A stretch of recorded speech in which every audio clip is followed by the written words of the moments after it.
This podcast is brought to you by JList.com. JList.com is a great place to get Japanese anime magazines. Right now, they have August editions in stock. They've got New Type for August 2019, and also Animedia, Comptic, Megami Magazine, and so many other to choose from. So if you want to keep up to date with cosplay or the recent anime happenings in Japan, or even idols, you can go to jlist.com or jbox.com and pick up a magazine straight from Japan, and you'll even be able to get the August 2019 editions that are the hottest and the newest thing. So head over to jlist or jbox.com to get your magazine fix. And now it's time to start the podcast.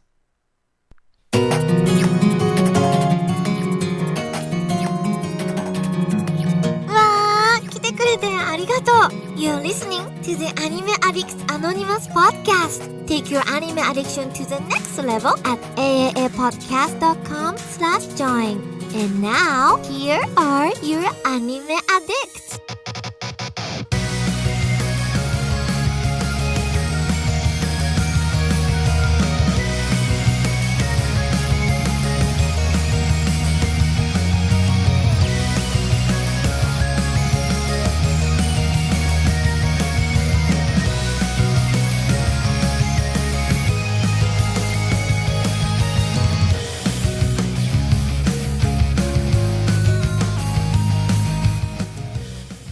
Hello, everybody, and welcome to the Anime Addicts Anonymous Podcast, episode 481. I'm your host, Mitsuki. Everybody in the country seems to be on fire today, except for me, because I'm in Colorado. First of all, it's ladies first, and so we have the wonderful and the lovely Mandy, who is boiling alive in Cincinnati, and it's so tragic. Mandy, how are you today? I'm doing okay. It's been a rough week, but, I'm making it through. How hot is it? How hot? It's 90 degrees right now, but yesterday it was like over 100. It was pretty rough. And we have the wonderful, infallible Mason. You know him, you love him, and he's also cooking alive up in Massachusetts or Connecticut. Where are you? Connecticut. It's Connecticut. Yeah, usually I'm the salt and the spice. Today it's the salt and the sweat because it's a hot one. It definitely got over 100 today. Mandy, you're slacking, Mandy. You're only at 90? Well, do I need to pick up weather the pace? moves from west to east, so I'm just getting the runoff from that sweet Midwest sun. Mason Today. I have a new drop for you, Mason. Oh, excellent. There you go. So Mason in the house. And for all of you that are listening at home, thank you so much for tuning in and listening to the podcast today. We have another packed show for you, as we always do. If you want to follow the website, you can go to. If you want to follow the podcast, our website's AAAPodcast.com. If you want to get our after parties, our hobby addicts, and our hentai episodes, which is about 8 extra episodes a month, you can go to AAAPodcast.com/join. What you'll be doing is you'll help the podcast. You'll help us make sure that we can pay for all of our internet stuff, all the prizes, any web maintenance, etc. Keep us running, keep us happy, and we're gonna continue to support you with another 8 episodes a month that are exclusive just to you. And of course, we're on Facebook, facebook.com/group/AAAPodcast is where you can find us on Facebook. We're on Twitter as well. But the big thing we always got going on is our Discord channel, and the Discord is bumping. So if you go over to the Discord, if you go to the website, along the top there is a button that says like join the Discord. You can jump in there, and there's like all these clubs popping up all over the Discord. Do it. So we got this health club. Yeah. And Mason, what's this update on the health club you got? So the update is that numbers continue to grow. We got a lot of people doing it, but it's not too late to join. It's only week 3, and it just started. So please come on board. I want to give special shout outs to Chili, Salty, Tamago, Hellales, Sokasoy, Tracy, Timmy, Moriitis, Genmod, Nuclear Burger, and you two, Mandy and Mitz. You guys have all been doing a good job, and I appreciate it. And also, bonus announcement, I just wanted to say my parents now know that I'm doing this podcast. So I want the people in the live chat to give a shout out to Papa and Mama Mace. Oh, Best shit. case is Nice. they get some secondhand embarrassment. Worst case is that they start sneezing a bunch out of nowhere, if you believe that superstition. All right. Mama Hello, and Mama Baron. and Papa Mace Mace. parents. Mace, Yeah. There you go. Mace Pappy and Mace Mama. Mandy, Manga Club. Yeah, so Manga Club right now, this week, this Wednesday, the 24th, we'll be discussing A Silent Voice, and you can find the chapters of what in the time that we will be discussing it. If you go to our Discord, go to the Manga Club channel. If you are listening to this live, you still have plenty of time. But if you're listening to this on Thursday, unfortunately, it'll be too late. So you can check the next one, which will be Battle Angel Alita on August 7th. The good one. Which I can confirm that I can make that one. I will be Awesome. there in And the if- Yeah, flesh. you've missed a few of them, but we've missed you. It We'll looks be happy to have you back. it looks like Icy Rose's anime club has started. The first Yes. meeting is going to be for the anime Razathon, which is on Wednesday, July 31st. So if you want to join that club, talk about the anime Razathon, July 31st is the date. And then the next series that they're going to do after that is Chihayafuru. And that's going to be on August 14th. Yeah, So- so he, if you go also to the Anime Club channel on our Discord, I believe he set the limit to 5 episodes. So you just have to watch the 5 episodes. We'll discuss it on that day, and it's going to happen on the Wednesdays where we do not have Manga Club. So we'll be alternating. You'll have, if you want to join both clubs, you'll be a superstar and have so much to talk about every Wednesday. So many roles. Yeah. And just if you're unsure how any of this works, just go to the Discord, click on the pinned messages in Yes. the top right. They'll give you all the info, and if not, just ask. We're some Yeah. nice people sometimes. Sometimes. Sometimes. Most of the time. So for the episode today, the main topic is going to be LGBTQ plus representation in anime, suggested by BobbyJean. So we're going to be talking about some anime that fit that bill. So if you want to seek out some of those shows and watch some of those, we're going to be discussing that. And here comes a mouthful of Japanese. We've got our impressions. We're starting our summer 2019 impressions with Teijina Senpai, Are You Lost?, Katsute Kamidata Kemono Tachie, aka To the Abandoned Sacred Beasts, Joshikose no Murazukai, and Oh Maidens in Your Savage Season. So I would like to say, because I didn't say this on the actual podcast yet, I originally picked King's Avatar and Modazushi 2. Unfortunately, those have been delayed, and we don't know when they're coming out, so I had to replace them. So I replaced it with Are You Lost and the Fate spinoff. I think it's called Lord El. I'm sorry, I don't know how to pronounce El Melio Sama or whatever. Yes, yeah. Mhm. Yeah. Okay. All right, guys. So I will be doing those. It's a shame that your shows got delayed. I'm really sad because I was really looking forward to, but But hopefully listener, when it you're not off the hook. You still have to watch Modazushi season 1. yes, Still recommended. correct, and also hopefully when it does come out, maybe I'll find somewhere to squeeze it in, talk about it. Okay. Well, if anybody can do it, it's you, Mandy. I know it. Thank you. All right, let's get this show rolling. おー、大ニュースです。It's time for big news of the week. This is like one of the biggest tragedies we've ever had, and maybe ever in the history of the anime industry. I can't remember anything that's comparable to this at any point. Heavy topic. Most people know about it already, but it's the biggest news that's happened in a really long time. So a man set fire to the 3-story Kyoto Animation #1 studio building near Rikujizo Station in Tokyo, in Kyoto. I wrote Tokyo, but that's wrong. It's in Kyoto. I was thinking maybe it was the Kyoto Animation studio that we visited near the Fushimi Inari Temple in Kyoto, near Kyoto, but it wasn't. It's a different building. The fire broke out at 10:30 local time on Thursday in Japan, of course. That's Japan time. And eyewitnesses described a loud explosion followed by a blaze. There was a local high school student nearby, Keiya Hada, who witnessed all of this and said, quote, 7 or 8 minutes after it had started, the heat was so intense that it was unbearable, even though he was standing about 33 feet away, just to give you an idea how hot it was. And the fire fire experts and fire crew are speculating that the fire in the building was so just out of control because they actually have a spiral staircase in the middle of the studio that takes you to the roof, and because of that way that that building was engineered, they think that it acted like a chimney and it drawing the flames and the heat upwards throughout the building and caused it to spread a lot quicker. And unfortunately, a lot of people that were in the building, immediately their first thought is, well, we got to get to the roof or whatever. And and that was not a viable option because of the chimney effect that was happening in the building, and nobody apparently that tried to make it to the roof actually made it.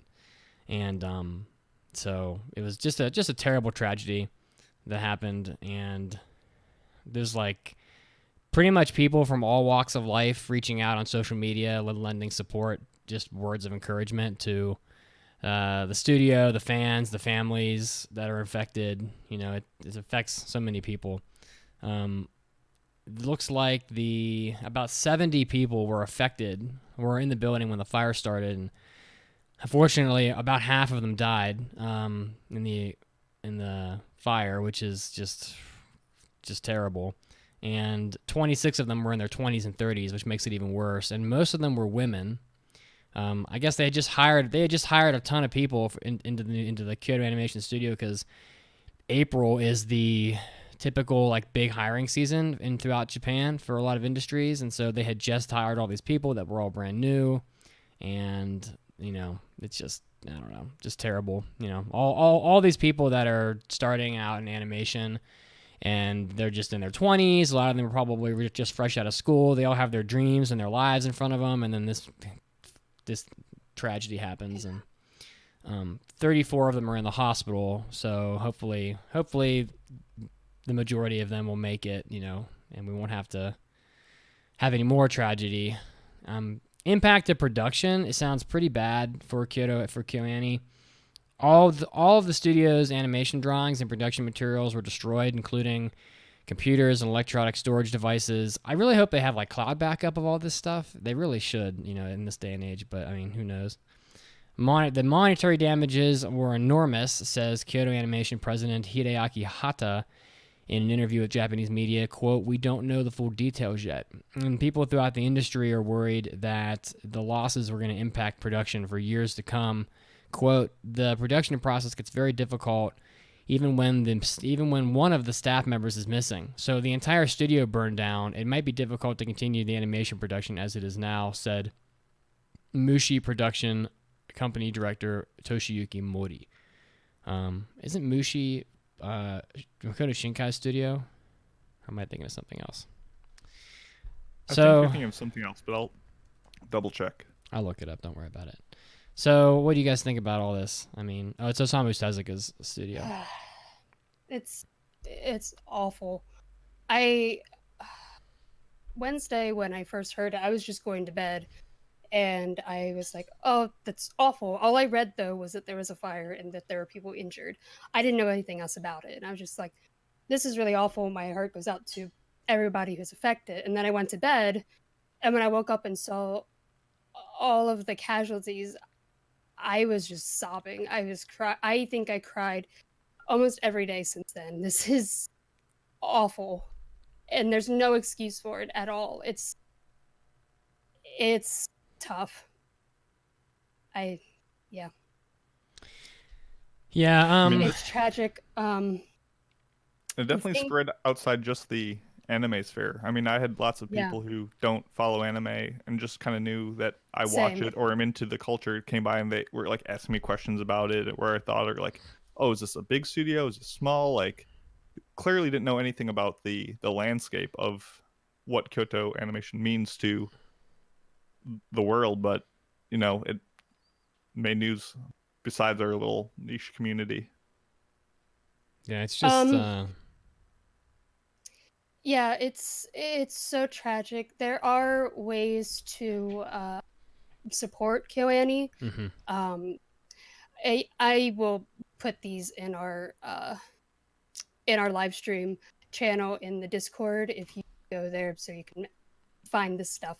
But Sentai opened up a GoFundMe.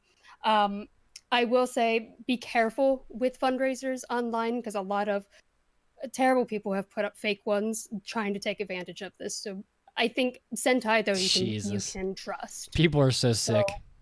yeah, I will That's definitely put out that warning that's to pretty be bad. careful of where you are sending your money because you want to make sure that it goes to the right place. And but if you want to, I think a better way to support them though is to go to the KyoAni store, and there are guides online on how to do this. So you can purchase digital wallpapers and art from them. So then your money is going directly to them to help support them. Also, Crunchyroll is opening up where you can send in letters. You can send in letters of your condolences, your support. You can express how much you love and how much KyoAni means to you, and they will be giving those to the company to help spread your support. And yeah, it's awful. Also, Japanese fans are warning: don't buy KyoAni products from people who are not official sources because people are selling their stuff at ridiculous prices, and it's not helpful at all. So please be careful of that. I think the only other thing I want to say though about this is I'm not addressing this to anybody in particular. Just trying to remind people, please be respectful during this time because I've seen people put up questions about does this mean this and this is going to be delayed. That the people involved in this are what matters, and there's no way you can just easily bounce back from something like this. So please just remember to be respectful during this. Sorry, I'm getting choked up because it's quite awful. It is nice to see that so many people have already contributed their support, both emotionally and monetarily. It looks like there's a lot of people that are interested in helping out KyoAni, and it's just the tragedy is just on the families, because you can you can buy a building, you can rebuy a building, you can. You could have 100,000 anime fans donate $5 million, and KyoAni will rebuy their building. They'll rebuy the computers, all the, whatever, the chairs, whatever's needed. But you can't rebuy all the people that were lost. And there's you can't tie monetary value to the loss of life that this is. And this is like it's always a tragedy when anybody's killed in an unfair and unjust way. But this is a pretty big thing. This is an event that only happens in Japan once every 20 years maybe. So I think they said this is the worst tragedy they've had since like World War II or something. From what I read online. I believe it. So do what you can, everybody, and be understanding about the timetable on anime releases. Yes. They just lost their #1 studio. You can't really expect all these anime to just magically appear out of nowhere. This isn't some like a small scale thing here. So our prayers are going out to everybody involved. So also Mason, sorry not to throw you out, but he did type in chat if we want to talk about our favorite works by them. I think that'd be good if you want to just briefly discuss KyoAni.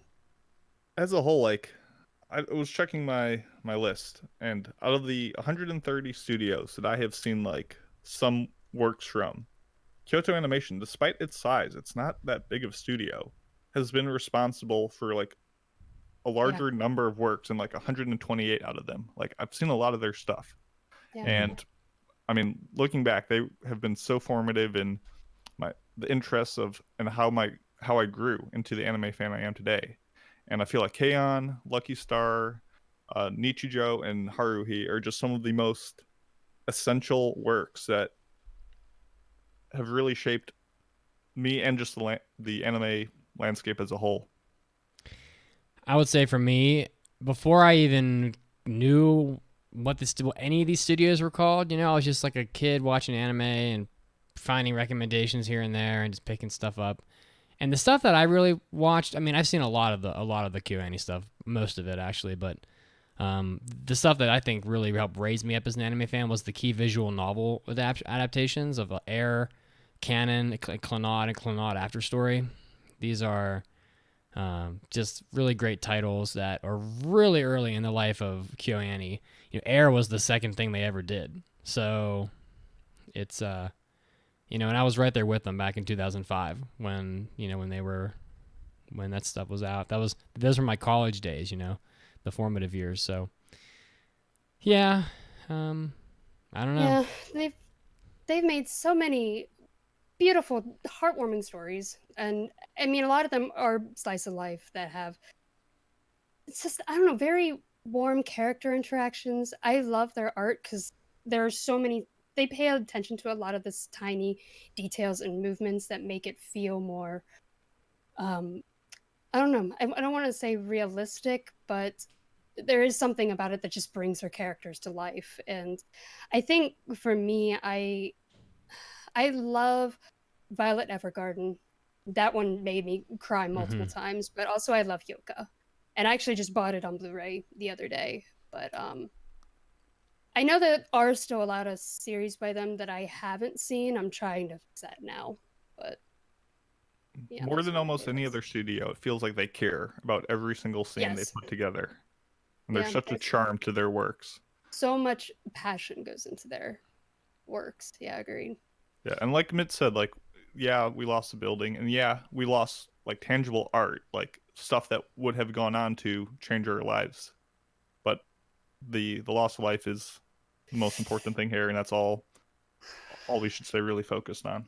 Fires are Agreed. a really big deal in Japan. The buildings are made out of wood predominantly to allow them to sway for earthquakes, and neighborhoods are tightly packed. And so the streets in Japan and the neighborhoods are surprisingly narrow. I think most people would be really shocked, and honestly, probably wouldn't even be comfortable driving cars on them because the turns and a street might be like 8 feet wide.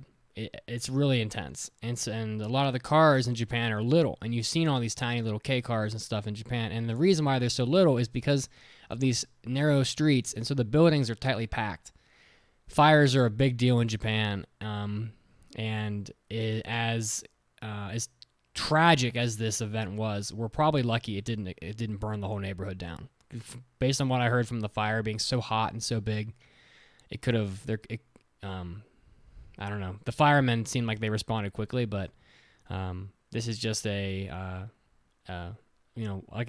Japan, this is an issue that they care about quite a lot. This is why they don't have dryers in Japan, clothes dryers, because a lot of house fires start because of the lint and dryers, and so like you won't find those in Japan, and it's because fires are such a big deal. And I don't know, it's just tragic. Let's move on though, guys, to Well, other real things. quick before we finish, IC also collected a bunch of responses from our community about Sure. just about their favorite KyoAni shows and what they mean to them. He's going to be putting them in our show notes.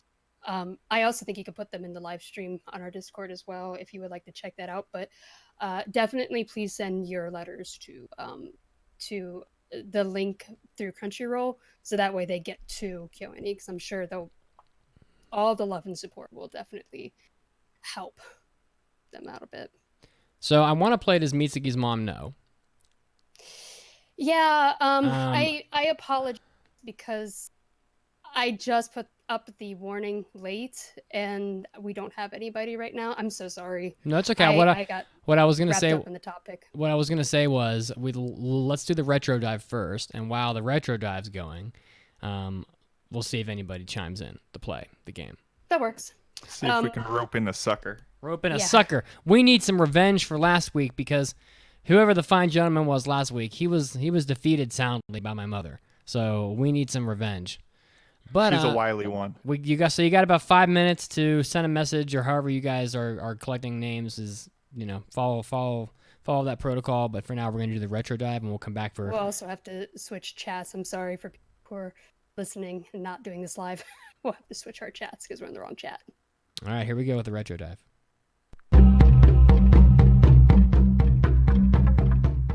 Mukashi ni kaero. It's time to dive into the past with the retro dive.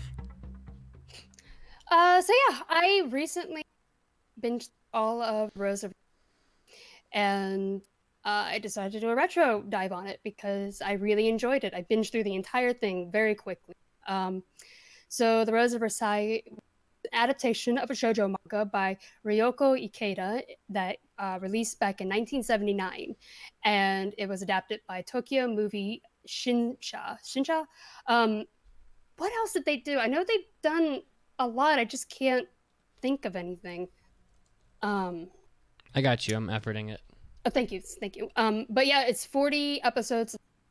And so what is Rose of Versailles? Rose of Versailles is a historical drama that's set in 1755 France. A girl is born to the commander of the royal guards, but he's displeased with the baby's gender, and he decides to raise the child as a man and names him Oscar.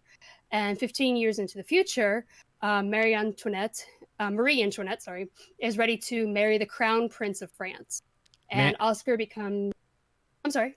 I just wanted to say real quick, Tokyo Movie Shinsha, people may not know the acronym, but that is TMS Entertainment. So who's doing Fruits Basket, Dr. Stone? Well, I didn't know either because I had never thought to look up the acronym, but they've done just a gajillion things. So yeah. God, I knew when I looked it up, I saw tons of stuff, but I didn't write it down for some... It's been a rough week. Sorry. Yeah. But anyways, Oscar becomes leader of the royal guard and a personal bodyguard for Marie Antoinette as the clock ticks toward the ultimate end of the French royal. And for a series that released back in the 70s, Rose of Versailles takes a relatively progressive look at gender roles. Oscar remains pretty gender fluid throughout the entire show. There are times where Oscar feels more comfortable as a man, but also times where they feel a little reluctant to give up entirely on being feminine. And during this personal struggle, there are some people who voice opposition, but a lot of people also who have come to deeply respect, love, and admire Oscar. And Oscar is also just a very strong character, both physically, mentally, and they also become an impressive leader and role model for others.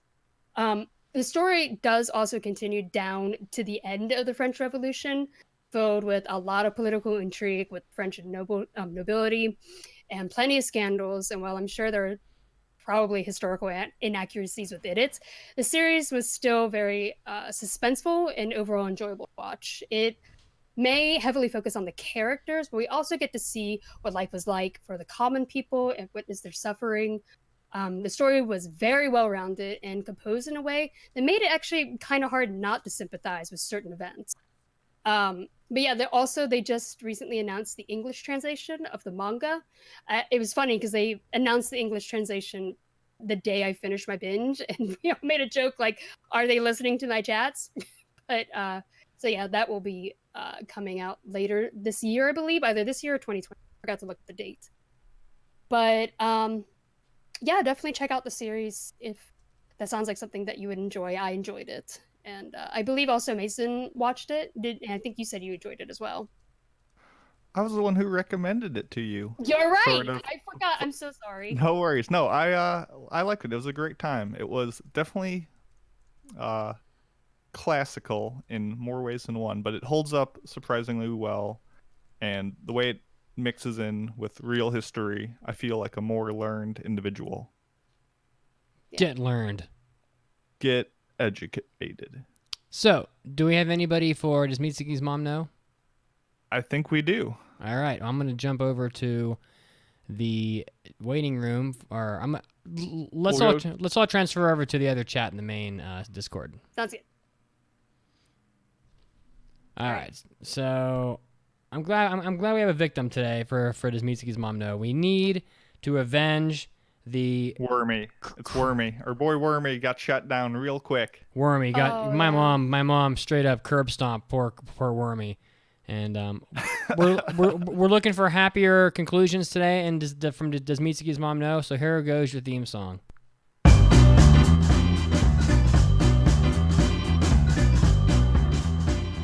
It's time for Does Mitsuki's Mom Know?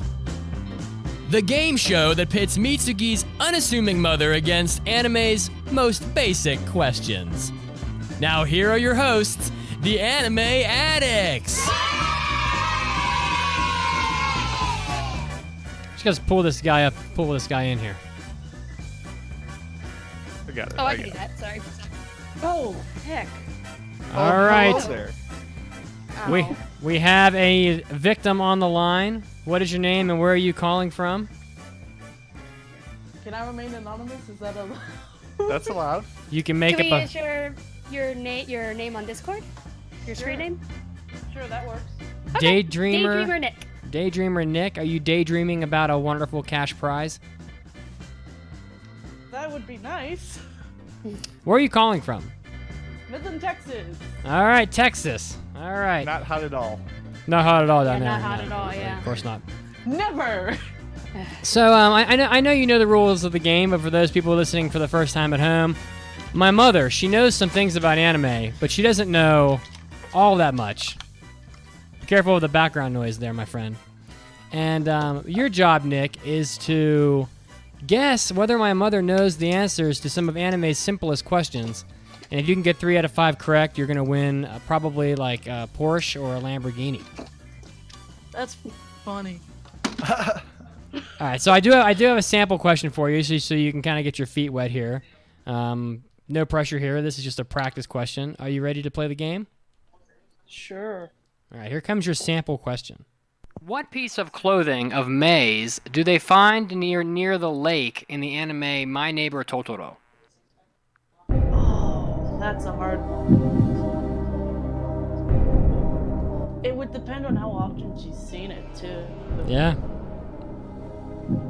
I'm gonna guess she doesn't know it. she does not know. Okay. And here is your answer. What piece of clothing of May's do they find near the lake in the anime My Neighbor Totoro?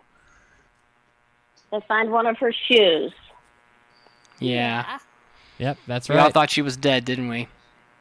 Yes. All right, very nice. Very, very traumatic. Okay. All right, so that your mom loves Neighbor Totoro. yeah, she freaking loves My Neighbor Totoro. She knows everything about that movie. All right, Nick. Now we're gonna get this game started for real. You're all warmed up. You're all ready to roll, and I know you're feeling good. You feeling lucky? No, not at all. But Not that's at all. okay. Okay. All right. This is a very last second operation, so no worries. Just No worries. Just believe all in you. it's all in the fun. Here comes your first question. Are you ready? Okay. What does the MD in the anime MD Geist stand for? We joke about this anime a lot on the podcast, but that doesn't it's no mean joke. it's no laughing matter. I'm gonna guess she might know. She might know it. That's for sure. I'm gonna need you I'm to. gonna go with yes. She knows it. She knows. All right, we have capitulated into the territory of faith in my mother. Am I locking you in? Yeah, go ahead. What does the MD in the anime MD Geist stand for? Master detective. That's not a bad guess, actually. Oh, rip. The answer is Wrong. the answer is most dangerous. Oh, okay. I Yeah. do like Master Detective. I would though. say I would Yeah. watch a Detective Geist story. Would you? I would. That sounds But he'd probably, enthralling. but he'd have witnesses and stuff, and he would just kill them. Well, he's not dangerous anymore. Oh, he's dangerous. Yeah, he's not most dangerous. Master Detective. But even Geist is not as dangerous as my mother, as Nick is finding out. Nick, are you ready for your next question? Go ahead. All right. In what year was this anime podcast founded?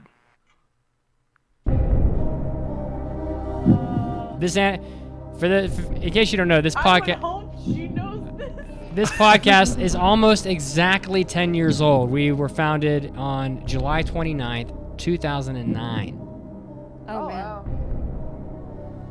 Wow. I'm gonna guess she knows it, because I hope she talks to you enough to know this. Otherwise, that's bad. I think I see her at every episode, so I would also say that. All right, let's see if she Sounds knows like- it. This Show is just a test on if she loves you or not, right? I guess so. That's true, yeah. Show me potato salad. In what year was this anime podcast founded? Oh, wow. Okay. I'm going to say 2007. Almost 2009. Aww. I guess she doesn't love me. She Jimmy mostly loves Roll you. also put up something so funny and made me laugh. I almost laughed out loud. He said, but if Geist killed all the suspects, he'd be on 100% sure to catch the criminal. The best Then detective he would ever. be the master detective, yeah. Nick, we need a big we need a big comeback here from you. But the way my luck has been going this week, it probably won't happen. But that's okay. All believe right. in you. Well, let's try the next question. Are you ready? Sure. Eren Yeager is a member of the Survey Corps in what recently iconic anime? I'm gonna guess she knows this because it's really mainstream, so it'd be really bad if she probably didn't. So, Nick, you're saying my mother does not know it, or she No, I'm knows saying she she does. she knows it. Okay. Yeah. Am I locking you in on that? Yeah, I'm pretty sure about that. Eren Yeager is a member of the Survey Corps in what recently iconic anime? I'm not up on all the recent ones. I'm going to have to say My Academia. Oh. That's Oh, not no. that one is recently popular. I was Whoops, wrong drop. I was so ready for her to be like, let's see, Shingeki no Kyojin, and just bust out the full Japanese for it, That would've and just been like nice. shock us and wreck our world. Well, Nick, I tried. I'm sorry to see you go. You were felled just like our friend Wormy from last week. But I you heard did that save the episode. day. You did save the day. But you did call in and you allowed us to play the game, so I do appreciate that you called in.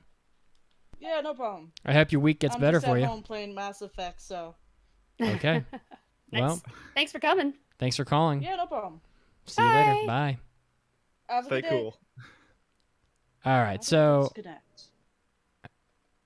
So we have 2 more questions here. Would you guys like to play the 2 questions? Or do we want to save them for the next one? I can kind of play. I kind of want to use them. Let's do it. Let's All do right. it. All right. Mason. Returning champion. Oh, yeah, that's right. You did win this once upon a time. Yes. All right. Here's your question, Did you shine Mason. your trophy yesterday? I did. I polish it Nice. bi-weekly. You know what? Oh. Let's pit Mason and Mandy against each other. We'll see who can get the most points out of these last 2 questions. In what if we both city just say is Studio Ghibli actually located? In what city is Studio Ghibli located? Well, it's in I- Mitaka, but I don't think she's been to Japan. Has she? I guess I'm not allowed to know that. She has been to Japan. Ooh. I guess I'm getting insider info. I would have guessed no, but since she was there, I'm gonna have faith. I'm gonna say yes, she does know. I was Part of me gonna doubts no. say yes, just because I know you guys have watched so many Ghibli films together. Okay, then I'm gonna say no just to take the contrasting stance. Damn. I may have okay. just saved you. In what city is Studio Ghibli actually located? Tokyo. Well, No, and this one's almost impossible, actually. The answer is Kogane. I didn't even know that. Oh one. my gosh. Kogane It's is not a Mitaka? No, the Studio Ghibli Museum is in Mitaka. Kogane Oh. Kogane is actually like a borough of Tokyo. So I'm gonna go ahead and just say she got was right. and say she got that one. Yeah. Yeah. Okay. Yeah. All right. And Dang, and I was wrong, so I am severely humbled. here's your last question. What studio made the anime Evangelion? I would say no. Yeah, I want to say no too, but I can only say yes now with hopes of tying it up. So my heart says no, but logically I'm saying yes. She somehow knows. What studio made the anime Evangelion? Studio. Gee, I only know one studio, so That's what I thought. I don't even have a guess. Lotus Flower. All right. Well, we all know it's She Studio Figured Ghibli. it out. She knew that it wasn't the one studio she did know, which by That's turn true. means it was another studio, which means she's right and she got it. All right. All right, guys. Who wants to I've been handle the trounced. trivia? I can do the trivia. Let's see. So the first up is our weekly trivia, which you can find on our website, AAAPodcast. The answer to this week's trivia was Anonatsu de Materu. And the winner for the week is, oh my god, it's Derpy Murphy. All right. That's a name I haven't heard in a while. Who coincidentally is also the winner for July. Nice. All right. I play a drop. Did he get his car yet? He hasn't selected his prizes yet, but he'll be getting them soon, I'm sure. And we have a new theme as well for the next month. The new theme for all of August will be anime dragons. That's right. So if you think you know your stuff, go over to the main website and see if you can answer it. We additionally also have the in-show weekly trivia question, which is for no points and no cars, but just for fun, and we'll give you the answer after our upcoming news break. It's a tough one. So the question is, name this anime. Chocolate and other sweets have been banned thanks to the political reign of the Good For You party, and the new laws are enforced strictly with force if need be. What anime does that correspond with? We'll let you know after our break. See you in a minute.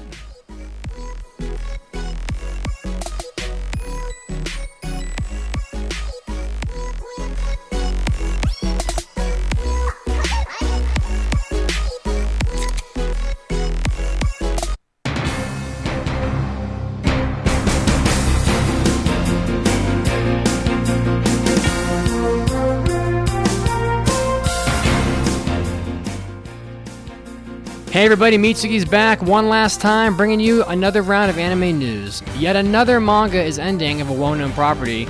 Aoharu X Kikanju, or Aoharu X Machine Gun, is going to be ending. It's going to end in the September issue of Square Enix's G Fantasy on August 18th. So this was a pretty well-known property because the TV anime adaptation aired in the summer of 2015 that was done by Brainsbase.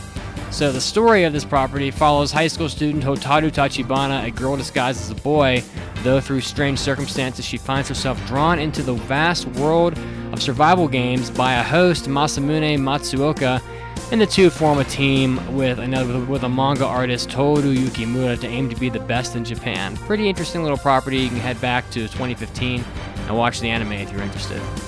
Next up, Netflix is at it again, adding another live-action series of an anime or manga property to its catalog.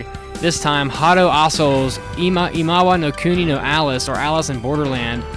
The manga is going to be getting a live-action adaptation on Netflix in 2020. It's going to be helmed by Shinsuke Sato, who worked with the live-action adaptations of Gantz, I Am a Hero, Bleach, and most recently Kingdom. So you have a well-known person there behind the helm. For the story of Alice in Borderland, Alice Ryohei will leave high school soon, but he's trying to avoid thinking about his future. But late one night, when he's hanging out with his tough friend Karube and his silly girlfriend Chota, they see fireworks. After one blindingly bright explosion, they find themselves waking up in a different world. Is this Borderland? People are forced to either participate in potentially deadly games or simply die. Will these people be able to survive this dangerous new world, or is there a way they can get back to their original lives? Sounds like an interesting premise. Probably a very adult subject matter, coming out to Netflix, Alice in Borderland in 2020. Next up, of course, we've all heard about the horrible arson attack that struck Kyoto Animation's #1 studio building, resulting in a tragic loss of life. And it looks like a lot of people throughout the world are ringing in on Twitter and other social media platforms to share support, including Tim Cook, the CEO of Apple, Japan's Belgian embassy, Justin Trudeau, the Prime Minister of Canada, Women in Animation, Funimation, Toei Animation, Nickelodeon, Aniplex, and more are all ringing in on social media, sharing their wishes and prayers for the families of those affected tragically by the arson attack on Kyoto Animation. So we also wish them the best, of course. And rounding us out, a little update on the July 8th to the 14th Japan video game rankings, showing you what the most popular video games are in Japan, and Nintendo Switch dominating the Japan market.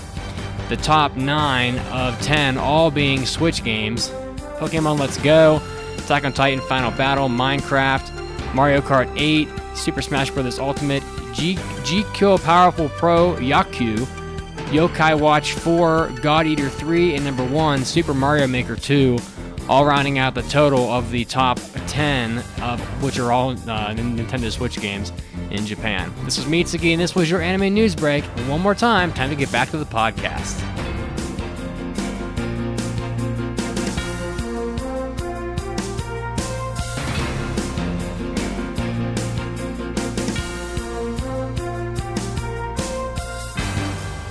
Hey guys, please go to okay, one more time. Visit jlist.net for oh man, that's not right. I gotta get this hosting down. If only Mitsuki Senpai was here to help. You called, my dear Kohai. Senpai, wait, you can teleport? But of course. Now, do you wish to learn the ways of directing people to countless anime goods? Yeah, teach me the ways of letting everyone know about the amazing snack selection jlist.com has to offer. Then listen closely, my Kohai. Go to jlist.com right now for all of your anime shopping needs and all of your anime snack shopping needs. Senpai, sugoi. Hey, Steve Bloom here, voice of Spike Spiegel, Vincent Valentine, Leron from Gurren Lagann, Guillerman from Digimon, and a bunch of other crap. And I am a total anime addict, dude. Tune in, or else. Story time with Cram. And yes, we are now presently in Cram's house. That's right. So we are in the murder room, actually. Yes, Yeah. this is the murder room. Would you like to tell? You have to tell the story now. I've told it on the podcast before, but I guess it was back in 2006, December of 2006. Someone was murdered in this house. The people that were living here. The son was taking care of his mother, and she was very ill, as I understand it, and I guess he wanted to put her out of her misery, so he took a pillow and asphyxiated her. Right here. Right here. Right where we're doing this. Same tatami? Right here. Yeah, same tatami. Well, no, they changed the tatami. Oh, they changed the So tatami. we That's are. good. So you mean to tell me that we're actually broadcasting right now in the exact maybe square meter where a person was smothered to death? Yeah. Wow. We're also underneath my bedroom, where a man died of an illness. Wow. The father. Nobody will ever want to spend the night at Cram's house. Back to the podcast. Welcome back to the Anime Addicts Anonymous podcast, episode 481.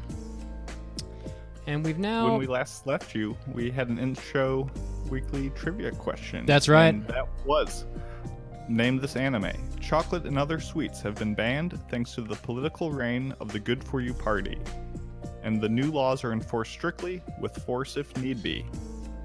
And the answer is Chocolate Underground, which has a great quote in it, which when the main antagonist is talking about chocolate, he says, "This thing causes things worse than death and decay. It makes one morally depraved." Chocolate. Chocolate. Chocolate? Is this a Interesting. series or is it like just a short? It's I like think it's an OVA. 13 episodes. It's like all 5 minutes Oh. long. It's pretty short. Oh, okay. So you can knock it out in like an hour or two. Yep. I wouldn't say it's especially good, though. I mean... Oh, okay. It's based off of a British novel, I believe. Oh, I've never heard of it. Well, for those of you that eat chocolate, you're now apparently depraved. All right. Oh man, I've already knew that. But we have Mandy's Manga Minute. Yeah. So let's get to it.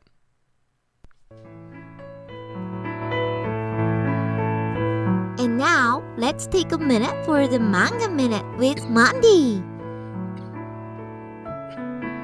This is Mandy's Manga Minute, where I take a minute to tell you about a manga and help you find something new to read. And this one is called "What Did You Eat Yesterday?" Shiro Kake, lawyer by day and gourmand by night, lives with his boyfriend Kenji Yabuki, an outgoing salon stylist. I skipped down the list and lost my place. Anyways, while the pair navigate the personal and professional minefields of modern gay life in Japan's largest metropolis, Kenji serves as an enthusiastic taste tester for Shiro's wide and varied made-from-scratch meals. What Did You Eat Yesterday is a slice of life written and illustrated by Fumi Yoshinaga. Fumi Yoshinaga also made one of my previous Manga Minute books called All My Darling Daughters. And it's very clear by the artwork, all of the character designs look pretty similar, and she has her own very unique style. The book is also currently publishing, but there are 13 volumes available in English at this time. Half of this manga is focused on the relationship between Shiro and Kenji, and the other half is entirely about food preparation. The two main characters are middle-aged, and the other are middle-aged men who are already in an established relationship and sit down for meals together after a hard day's work. And what is interesting is how well the characters complement each other. Shiro is the one who enjoys cooking and coming up with new recipes. He's also extremely concerned with keeping up appearances, and he never speaks about his love life with others. He takes great care to prevent other people from finding out that he's gay. And Shiro has already come out to his family, but neither of his parents really act like they understand or fully support him. Kenji, on the other hand, tells everyone about his love life. He's very happily out as gay and doesn't care what anyone else thinks. Kenji also loves to eat and is eager to try out Shiro's cooking. So between meals, we see them interact with each other. They talk about their days and how they respond to other people around them. The cooking parts of the story are going to depend heavily on how much you enjoy reading about food preparation. It lists ingredients and has Shiro go over his steps of preparing the dish in an inner monologue bubble. And they go on for decently long time.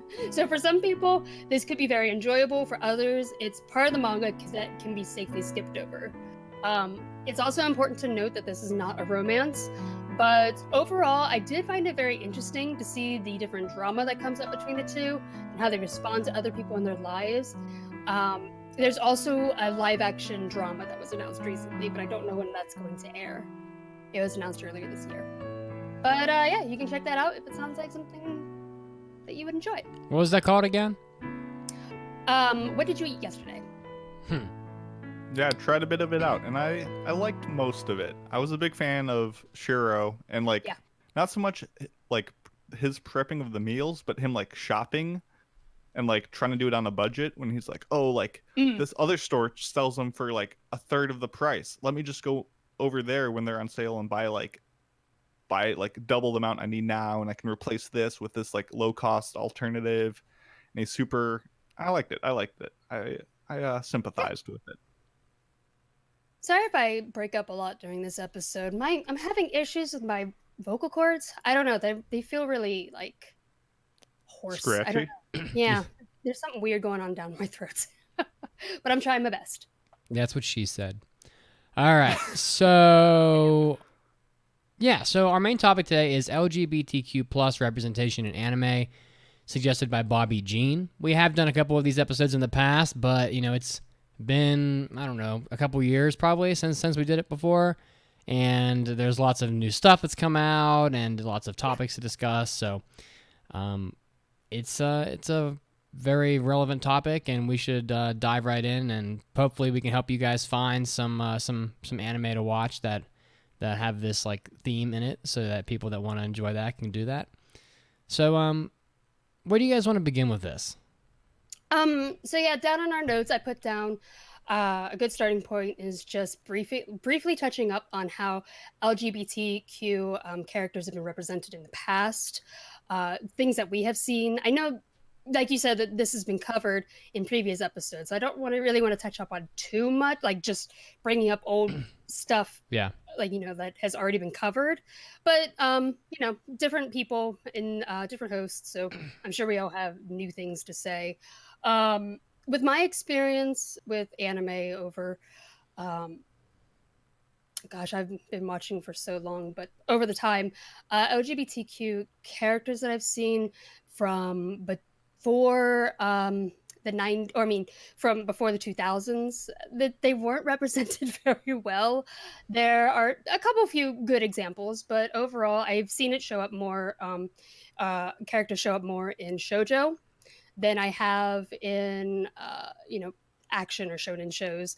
So there are some decent representations out there, but there was also a ton of censorship, and I put down a bunch of examples also of that. But I don't know. What do you guys think about how characters have been represented in the past? I mean, it seems like it's come a long way, sort of. I think. I mean, there's not I don't think that there's a tremendous sampling to go from, but I think that in the past you can dig up examples where a gay character in an anime was, I don't even know, like almost like comic relief, you know. I think of Gurren Lagann as like the first example that just pops into my head. There's a character in Gurren Lagann that is just I don't know. Liran, yeah. I don't know is that his name? Yeah, he's the like mechanic, and he like has a very flamboyant voice, and he like flirts with all the other male characters. Yeah. And it's and I don't really necessarily like. There's nothing wrong with humor in a show, but like, it's, I don't know. I feel like there's better ways to. What makes the character funny? It doesn't. Right. Yeah. Exactly. So, and I think we've come a long way recently. I think shows like Banana Fish, for example, have taken that in a different direction where it's it's not just a joke. Like there's actual characters that mean more to a show than just, falling on their face and having people giggle. So, but Banana Fish also is a manga that came out, I think it was in the 80s as well. Yeah, it was definitely big. Yeah. In that whole community for like the representation in it. Yeah, I was gonna say before that, it like especially in yaoi, it was very fetishized and lots of really poor examples of relationships that were very abusive, and there haven't been great representation. There's been a lot of representation issues in the past, but I do agree that we are seeing a lot of more or just better examples in today's work. I think there are still bad examples recently of for sure, where like especially like Yuri stuff seems to be fetishized a lot. But yeah, I think it is improving. But Japan's like we've said before, Japan tends to sort of see what the rest of the world's doing and follow suit. They're not really thought leaders, I guess you would say. So they'll like watch what happens. Like the United States will adapt a piece of technology, and Japan will kind of sit back for 10 years and see how that goes, and then they'll pick it up later. And Japan's a little behind, but like they're becoming more progressive too, I think. Sure. So that's I think that's a good place to start. I put down some examples of censorship in the past. I think that was the biggest issue that we even see that up to today, unfortunately. Examples from the earliest examples that I could think of were card captors, for example, when going from Japan over to the US. There were characters such as Toya, who's bisexual, that was completely removed, and Tomoyo's confession for loving Sakura, unfortunately. Sailor Moon had some censorship in it as well. But even up till today, we see like Yuri on Ice, they completely took out the kiss, and they made it very ambiguous, unfortunately. But Netflix, people were angry at Netflix for censoring I guess I didn't get that far in it, and then I only watched like 4 episodes of the re-release, but I guess there's like some language that was censored or edited rather to make it sound. Yeah, it's the classic. I won't spoil anything in the show if you haven't watched it, but please go do the classic where you get a character that says like Daisuke or something, which can mean like or love, and how you choose to translate that. The original, they translated it as a male character loving another one, and now it's liking it as if they're friends, and you get that whole dynamic. I don't know much about it. I just on that topic for a second. I don't know much about it. I don't know a whole lot about Evangelion. I'm not an aficionado. I've seen the series a couple times, but is the character in Evangelion actually is he actually a gay character, or is he just because like I can love you, Mason, and who doesn't? But you know what I mean. I'm just not sure. Yeah. I educate because I don't really know much about Evangelion or its characters. The character who says it to Shinji, it's not so much as the audience, like we really don't care about what he thinks. It's more of how it makes Shinji question his own feelings and his own desire, which there definitely, I would say, is the intention of having there be some sort of relationship or feelings between the two. So, yeah, it seems like an odd choice to change that. Do you think that was a conscious choice by them, or do you think they just botched up the translated it a la carte? Organically translated it and just didn't translate it the same way. Honestly, as someone who has not seen the re-release and couldn't tell what other tones and slight shifts they've made, and have only read about it, I guess I can't comment too much on it. Yeah, I'm in the same place. Okay. But we'll find out if we're talking about this in a week or so. There are a ton of shows though people can watch that Yes. will sort of satisfy your desire to watch anime that have LGBTQ plus themes in them, and a lot of manga too. You guys have a massive list here. It's huge. Yeah. A lot of stuff has come out since the last time we've done this, and I'm sure we'll probably also accidentally bring up other shows that were brought up in the past episodes. A couple links that I was going to put in our live stream chat that I wanted to shout out is Cami from the Anti Chat Box, our friend. She created an entire list of manga that shows very respectful LGBTQ plus representations, and it's a pretty decent list. So you should probably check that out. I'll put a link to that in our live stream chat. And there was an article that I was reading that it's very long, but it was a very good read. It's from The Artifice, and somebody wrote an entire queer representation in anime. It goes through over the history from back when, very old shows up till today. So there's a lot of really good information in that as well. Do we just want to go ahead and give out some recommendations? Yeah, let's do that. I put down manga and anime. I think a lot of the stuff that I enjoy has been in manga. And unfortunately don't have adaptations yet. You are the manga mama, so. I am. The first one on my list is actually one of my favorite mangas, and it is My Brother's Husband. And I really, really recommend this manga.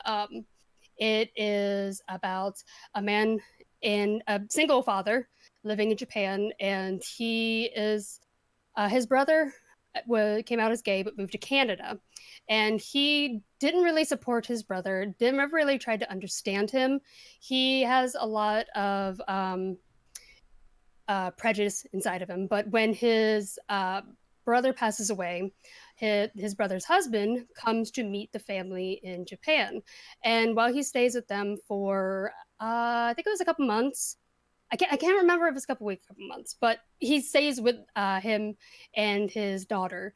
And during that time, he gets to learn about his brother's husband, learn things about his brother that he didn't know through this man, and they become it opens up his mind, it broadens up his view of the world. Yeah, and it's a beautiful story. I highly recommend it. Yeah, I think he was there for just a couple of weeks. I don't think it was months, but yeah, the time frame. But yeah, we read that for Manga Club, and it was an excellent both manga and discussion that we had about it. Yeah, yeah, I highly recommend that one. Okay. When I want to bring one up. It's a little more low key, but the original Kino's Journey back in 2003, the titular Kino is a very androgynous person, because while it's established that she's a female, she often refers to herself switching between masculine and feminine pronouns, and doesn't dress in any way that would indicate it or act in a certain way. She very much walks her own line and kind of leaves it up to both the viewer and just the characters around her in the show to question it, and doesn't make a big deal out of it. And it's just a very interesting portrayal. The to me, one of the better portrayals in anime would be from Paradise Kiss. I know this is on your list down there. Paradise Kiss just has it's got a lot of different characters in it that sort of fit this bill. Joji, aka George, definitely, he's a bisexual character, and you get to see a lot of interaction with him, and it's just that anime is it's a very serious anime, and everything in it's portrayed in a very serious, sort of real to life sort of way. It's not exaggerated or caricatured at all. And besides that, it's just a great show. Like Paradise Kiss is super good anime. So like, and that's about a girl who gets out of school and becomes like a model, and she starts hanging out with like clothing designers and things like that. So it's, you know, aside from being a very good, a very fair sort of respectful portrayal, it's also just a good show with a pretty unique subject matter. So Paradise Kiss is really strong, really back from 2005. Yeah, I remember watching that and thinking what a great show it was. For sure. I also highly recommend the manga My Lesbian Experience of Loneliness. That one is a really fantastic read between about a woman who is trying to figure out her sexuality, but also it deals a lot with depression, and it's done in a sort of autobiographical way. Sorry, I'm all over the place today. My brain is. It's been a week. A shot. Your brain. It's been a really rough week. It's so hot and so hot up there. Your brain is cooked. It is, unfortunately. But yeah, it's a really fantastic read. Her art is very simple, but the way that she also draws the panels, you get a very good just like feeling of how she felt during certain situations. And yeah, I highly recommend that one. Also, her second book, what was it? The Diary. Yeah. I'm so sorry, I forgot the name of it.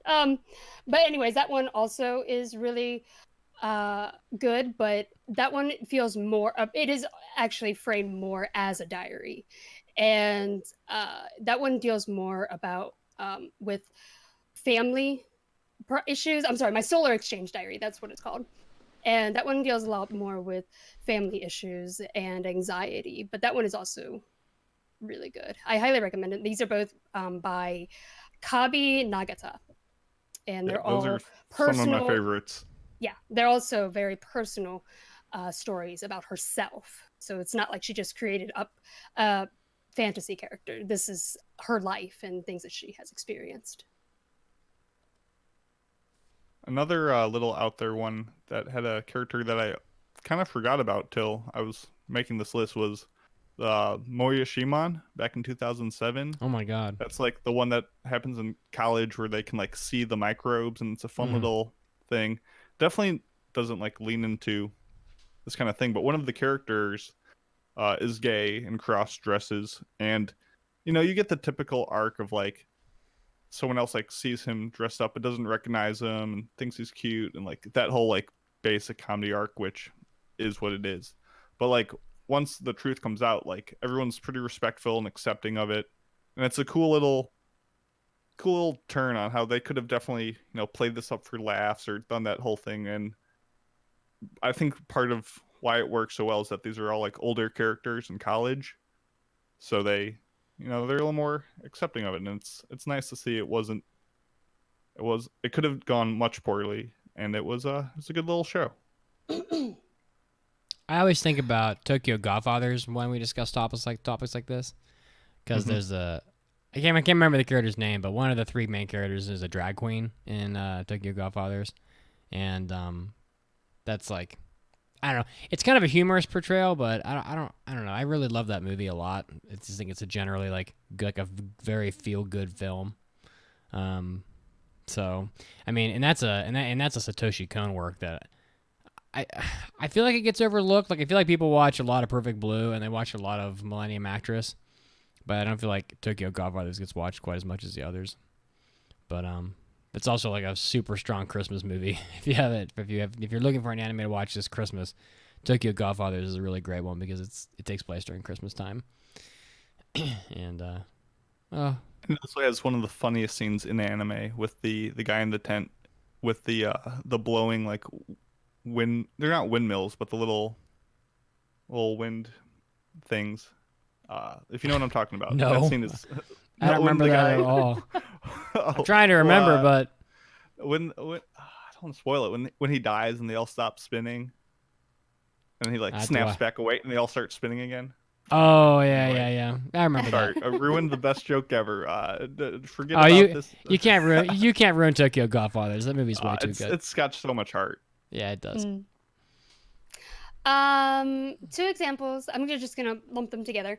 Two examples that I think have great transgender representation. One is a manga and an anime that I think this podcast has covered a lot, and that's Wandering Sun. Yeah. The mangas are almost impossible to find. They went out of print. I actually have books 1, and I'm missing 2 and 3, but then I have 4 through 8. And those are the only ones that came out in English. But they are so expensive now. If you could find 2 and 3, they're like hundreds of dollars. But Hundreds. if you're lucky enough to have them, yeah, they're so hard to find. We did this for Manga Club, and I didn't anticipate how hard they were to find at the time. But the anime is fantastic. I love the way the art is too. It has like an almost watercolor feel to it. The other one, and that one also deals with a boy and a girl transgender. So it's really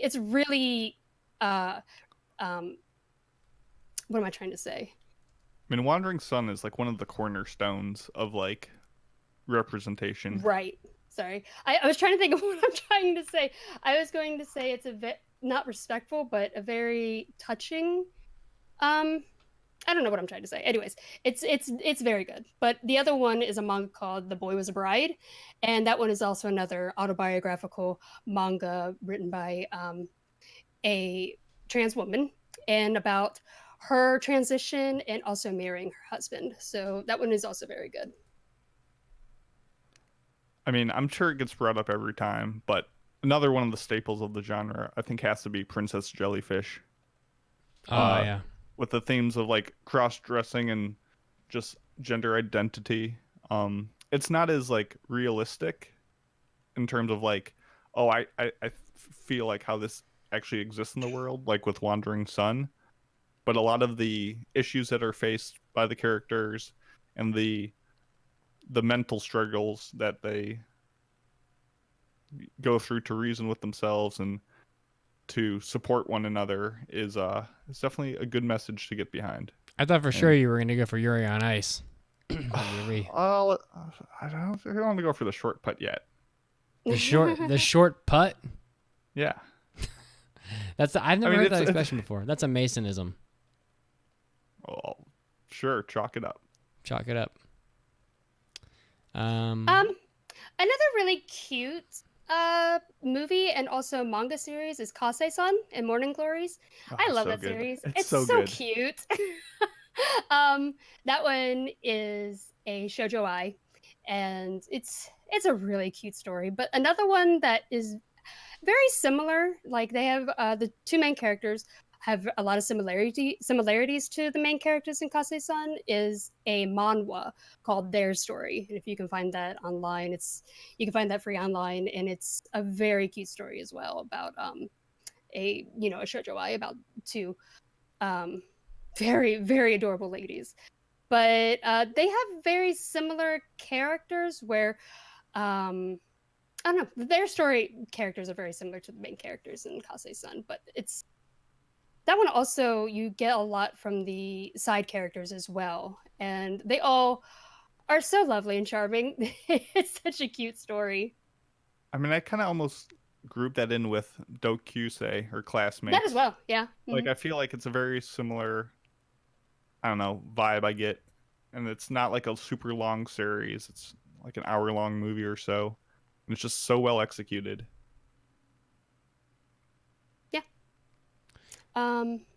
The manga has a very weird, like a very unique art style too. That mangaka, I'm trying to remember their name. I'm gonna look it up, but all of their manga looks very interesting. It's a very unique art style. That would be Asumiko Nakamura, who did the manga for Dokusei. Pretty much, most of the stuff by Ikuhara would qualify. I would say. Yeah. Sure. Revolutionary Girl Utena. It's like one of the most classic anime ever.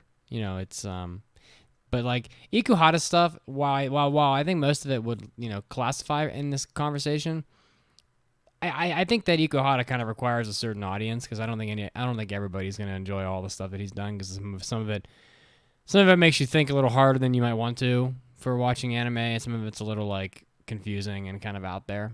But but when I say Ikuhara, I mean like Mawaru Penguin Drum, Sada Mai, which is like very recent. Utena, like Yurikuma Arashi, Sarzanmai, Mawaru Penguin Drum, Utena, and Sailor Moon. Like pretty much anything he's well known for. Yeah, you'll get that representation. Yeah, he's got a huge fan base. He's always hit or miss with me, but but he's got a huge fan base for a reason. So yeah, all the stuff by Ikuhara is worth checking out for sure, especially Utena, just because it's so classic, such an important anime to just an important series for anime in general, and has inspired so many other shows. So definitely, yeah. Wow, this list is impressive. You guys like it is. We're not going to be able to cover all of it. No. But... when I opened the document today and was like adding all the last bits to it, I was like, damn, this is like you guys wrote a lot. There's a lot of stuff here. So something that I was trying to explain when we did our Bloom and Tea review, and that's another good example if you'd like to check that out as well. We reviewed that. How long ago was that? Like a month or 6 weeks ago or so, yeah. Yeah, so you can check that out as well, that anime and manga. But something that I was trying to... I think I was trying to explain myself, but I didn't do a very good job, is I always get a little annoyed because when we see the most representation is in stuff, is where it's in shoujo-ai, shonen-ai, yuri, yaoi. I would like to see more representation through anime where that it's not the main focus. But we do have some good examples on our list of shows that have done that. For example, Zombieland Saga. If you check that out, there is a trans character in that, and it was represented very well. Yeah, you can check that out as well. I think Mason wrote down a funny scene about that as well. Did you? I mean, yeah, it's... I don't want to spoil that one after spoiling that joke, but no, it's the kind of representation I like because they bring it up, they discuss how it's an issue, they discuss how the character has overcome it, how they've grown from it, but then they don't dwell on it. It's not the butt of jokes. It doesn't define the character for the rest of the series. Like we have addressed the fact, we understand how it made the character the way she is, how she's grown from it. And then, like, it's in the background of our minds, but it doesn't need to be reintroduced every single episode. I thought another somewhat modern show that kind of brought it up, we saw, like, how it affected the character and how it has changed them, but it's not a persistent force, is Kisniver back in 2016. There was, like, Honoka and Ruru. Yeah, there were, like, two mangaka that like worked together and they had feelings for one another, but there was like reservations and regret, and this kind of all plays into how Honoka like continues to live on. So it's an interesting little, once again, now this character is lesbian, this is all she can ever be. It definitely just is a fact and it moves on from it. Number 6, that is a sci-fi show. That one has a really good gay romance in it. Where I'm sorry, the show isn't a romance though.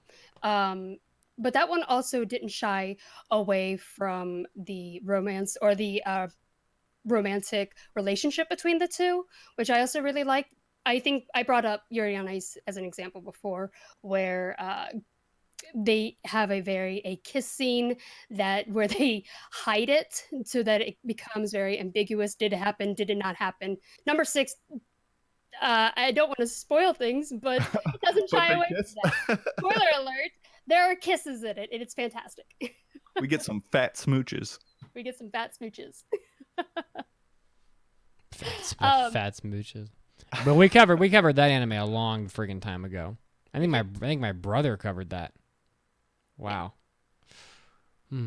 Also, Carolyn Tuesday, which is airing right now, has a fantastic representation of a bi character that I thought was really well done. I don't think this is much of a spoiler because it's obviously not the whole theme of the show, but there is a character in it where she meets her ex-husband, but she is now marrying a woman. And I love the scene where she confronts her ex-husband because there's no, how could you possibly leave me for a woman? No, he's like, I wish you the best of luck. I hope you find happiness this time.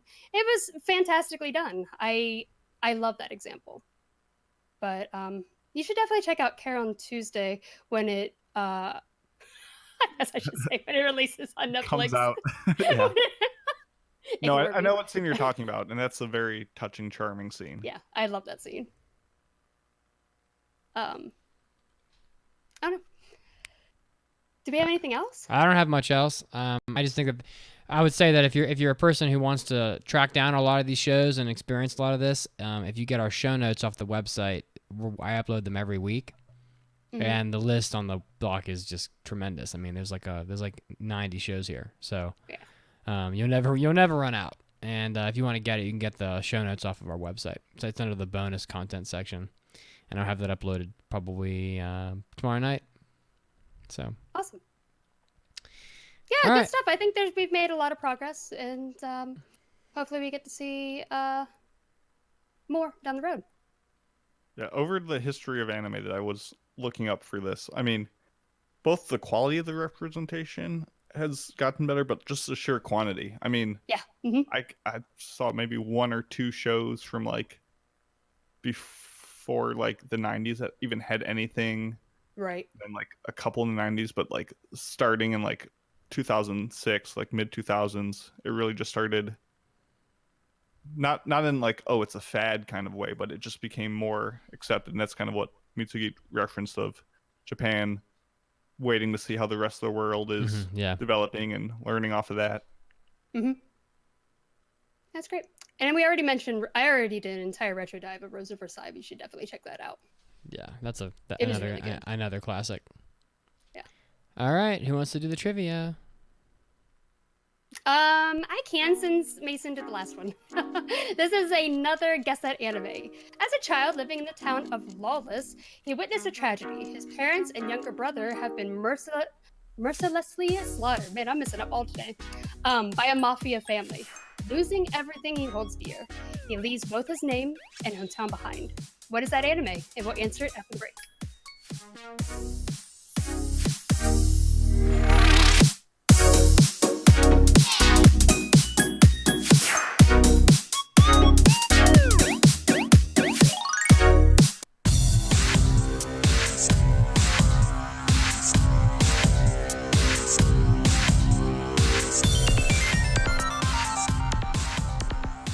Hey everybody, Mitsuki's here, and he's bringing you your round of anime news. Getting us started off, we have some new anime adaptations based on manga Oda Cinnamon Nobunaga.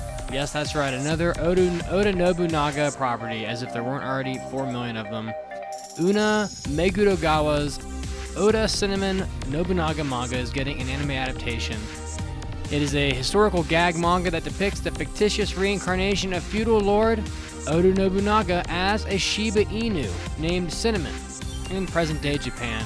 And Cinnamon is, of course, joined throughout the series in his daily adventures by other feudal lords that are also reincarnated as dogs. So for those of you that are dog lovers, you can see this being a pretty cute anime, a little twist on the Nobunaga craze. Next up, we have more new anime adaptations. It looks like Kei Okubo's historical manga Art is getting an anime adaptation. The synopsis: 16th century Italy. One girl has an artistic ambition, the birthplace of the Renaissance era where art is thriving. In one small corner of this vast city, one girl's journey begins. She dreams of becoming an artist, an impossible career for a girl born into a noble family.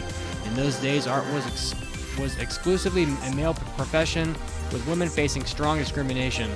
So this coming from Media Dough International, the synopsis looks like it should be a pretty interesting property with some very beautiful looking artwork. Look out for this one, Art, coming out in the future. In other news, a manga is ending. Mahou Shoujo Site, which is a fairly long-running property, is ending. This announced in the 33rd issue of Akira Shoten's Weekly Shonen Champion. So this was a pretty popular property. The 35th issue is going to go on sale on August 1st, and it's going to contain the final chapter of the story. Sato launched this Mahou Shoujo site in the Champion Tap website way back in 2013. A 12-episode anime adaptation was aired in spring of 2018. So for those of you that are fans of Mahou Shoujo site, it is ending, but hopefully something else will come along to take its place. Next up, giving you a little recap on some of the Japanese animation TV rankings, showing you the most popular anime on Japanese TV from the week of July 8th through the 14th, and Sazae-san still at the top by a pretty wide margin, followed by Chibi Maruko-chan, Detective Conan, One Piece, and Gegege no Kitaro, all making out the top 5. Some of the lesser knowns, Oshiri Tante, or Butt Detective, is coming at number 6. Mix, the baseball anime from a recent season, at number 7. Curious George, Star Twinkle Precure, and Go-Go Chuggington coming in, rounding out the top 10. This is Mitsuki, and this was your anime news break. Now, yet again, as always, it's time to get back to the podcast.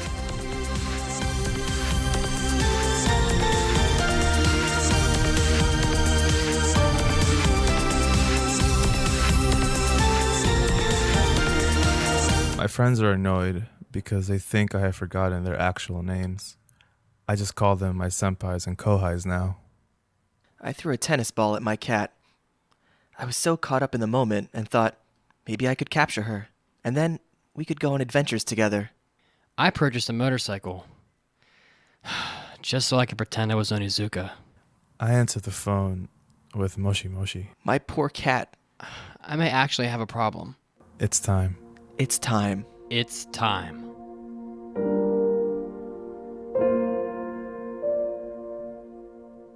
Hello, I'm Mandy from the Anime Addicts Anonymous.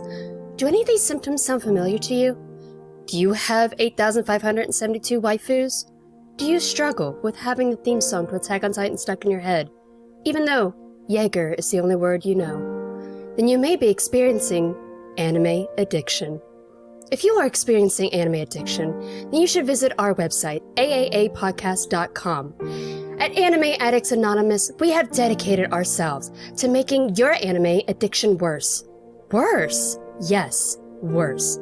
Because the real world just plain sucks. So many resources await you. For just $5 a month, you will have unlimited access to our Hobby Addicts episodes. You will also have access to our hentai episodes, where you can watch a hentai along with us and hear our commentary. Give our after party episodes a listen, where you can hear us struggle to talk about our boring lives outside of anime. That $5 will go to helping us spread anime addiction throughout the world. Yes, it is time for you to make your anime addiction worse.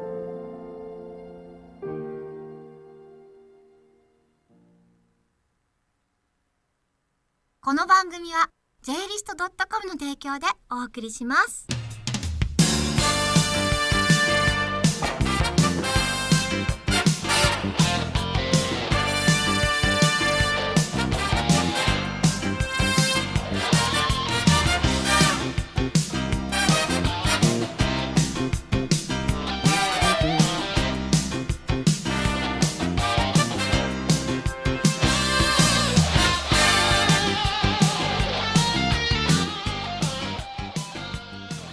Welcome back to the podcast. Bringing you in with a little bit of Most Dangerous Geist, Wasteland of Hell. Most Detective, or Master Detective Geist. Master Detective Geist. That's what it was. As a child living in the town of Lawless, he witnessed a tragedy. His parents and younger brother have been mercilessly slaughtered by a mafia family. Losing everything he holds dear, he leaves both his name and hometown behind. And that anime is 91 Days. That's a pretty good one. I liked it. Yeah. Yep. That's on my list, yeah.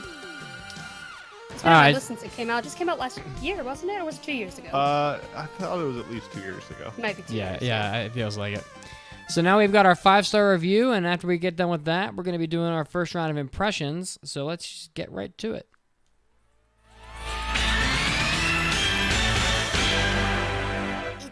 for iTunes review. Pretty short one here. Mandy, would you like to read it? I could try. I can do it if your voice is. I gave it to you You gotta because it's save short. Oh, okay. This is from JT Handy Shand. JT Handy Shand. Sorry, I was trying to figure out how to read that. I was like, Jathandy? Jathandy Shand? I think it's JT Handy's hand. Handy's hand. Whatever. I'm calling it Handy Shand, but J- you might J- be right. The Handy Shand. Or maybe it's J Thandy's hand. Maybe. Okay, whatever. This person writes, "You are awesome people. You have intoxicated me with anime and inspiration to watch it. You have opened new doors to many different genres, and I humbly thank you." Aw. Intoxicated. That was short but sweet. I loved it. You're humbly welcome. That is some sexiness. Yeah. Thank you.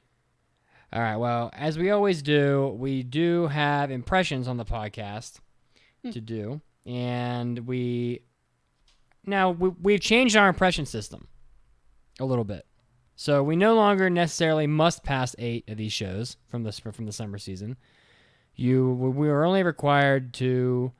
We're gonna have 8, but if you have a show that you just don't feel like is worth it, we don't really need to pass it anymore for the sake of having 8. We will fill in the gap of anything no lower than 8 passes, whether it's something from the past, like a retro review, which are to be selected by the fans of the podcast. Did I miss anything? But also, if it's a very packed season, we might have 8. Fill it out. We don't want to skip over anything good. Okay. Who wants to go first?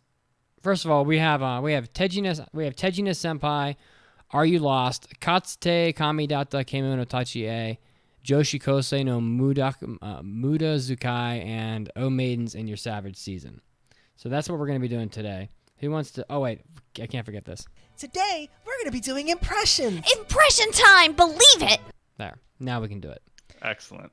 Now I feel ready to go. Yeah, that's right. Who wants to go first? I could do. Let me just get rid of Are You Lost? Eliminate it. Let me just get over. Wait. Spoiler alert. Yeah, Okay, spoiler no. alert. Spoiler alert. So, Sonan desu ka, or Are You Lost, being the English translation, which is not. I don't think that is how you would possibly translate that. No, definitely not. Sonan desu ka is like, oh, really? Oh, yeah? Yeah, oh, right? yeah? Yeah, basically. But, so yeah, this was directed by Nobuyushi Nagayama, who directed Happy Sugar Life. And let me, this is the one that replaced one of my other shows that I could not do. And I picked it just because I saw a lot of people putting up memes of it. So that's pretty much the other reason. I just saw dialogue around it and decided to put that one on my list to replace one of my other ones that was delayed. And this was a manga adaptation by Studio Isola. And the only other thing they have done is Happy Sugar Life. So we're on a great track so far. And, Happy Sugar Life. Yes, which was a very interesting anime. Let's leave it at that. But Are You Lost is a gag anime about a group of high school girls who end up stranded on an island. But it starts off with, it's so awkward. It's the very first scene when the show starts up is them like waking up on this island. We have no idea how they got there. They just start introducing themselves to each other. I was so lost. Like, how did we get here? But they just jump into survival mode. And there's one girl who Icy Rose called the Bear Girls of high school girls, which is such an accurate description of her. She is constantly in survival mode and willing to do anything to survive. But why? I guess until they find someone to come rescue them, because they're stranded on a remote island and it's very hot out as well. So, but this anime is something. It's so trashy. Okay, can you the only way I can describe it. Can you please share some examples? Yeah, let me go ahead and share some, which I shared a few before we started the stream when I was talking with you guys. And so they are trying to find food, and they can't drink seawater. So they're trying to also find where they can get water. And I think in almost every episode, someone is trying to drink somebody else's pee. Oh my god. Yummy.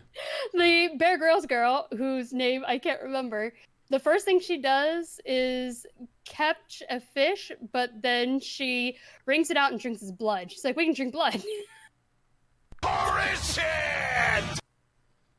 It's so weird.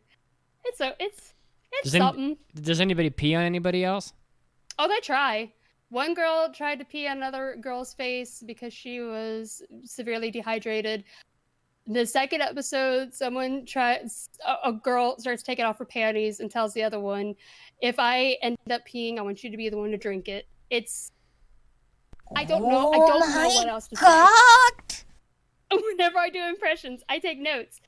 I didn't know what to write down for this. I was lost. Well, it's so weird. Just right. But it is a short. It's 15 minutes each, and it's just absurd comedy. No, I'm sorry. Let me say an ecchi comedy. I wouldn't say it's totally absurd. Yeah. But yeah, if you're into that, you can check that out. Are you into it? No. I'm definitely failing this one. What? Really? I mean, I put it in such a positive light, didn't I? Yeah. The third episode, one girl is so hungry, she grabs this, pulls up this plant, and she's like, oh, clearly this is a potato. I'm going to eat it. And the Bear Grylls girl is like, I'm sorry, I should probably find out her actual name. No, you don't need to. Says, you don't know if this is poisonous or not. And the other girl who picked up the vegetable or whatever it is, the plant, is like, no, it's totally a potato, but how do I find out if it's poisonous? And the other girl says, let's do a patch test to test if it's reacts to your skin, and shoves on the other girl's ass. Ends up with this big red mark on her ass. It does have funny moments, but it's not something that we could ever possibly review. All right, let's fail it. You?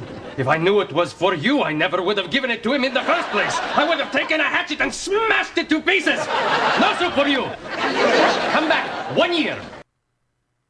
No soup for you. Okay. I will do To the Abandoned Sacred Beasts, otherwise known as Katsute Kamidata Kemono Tachie, which I think was somewhat exciting because it was done by Studio Mappa, which Studio Mappa is, I mean, I guess, are they still a rising star, would you say? Or, I mean, they've definitely been on a roll recently. I mean, they've done a lot of great things in the last couple years. To the Abandoned Sacred Beasts is an anime about a war between two regions, the Northerners and the Southerners, and the Northerners use this dark magic to transform people into these monster soldiers. And so you have a guy who they'll be having a battle, and this group of people, and they're all dressed in white coats. They'll commit, these white coated people will show up, and one of them will transform into a dragon. One of them will transform into a werewolf or a giant centipede or a bull or whatever the hell.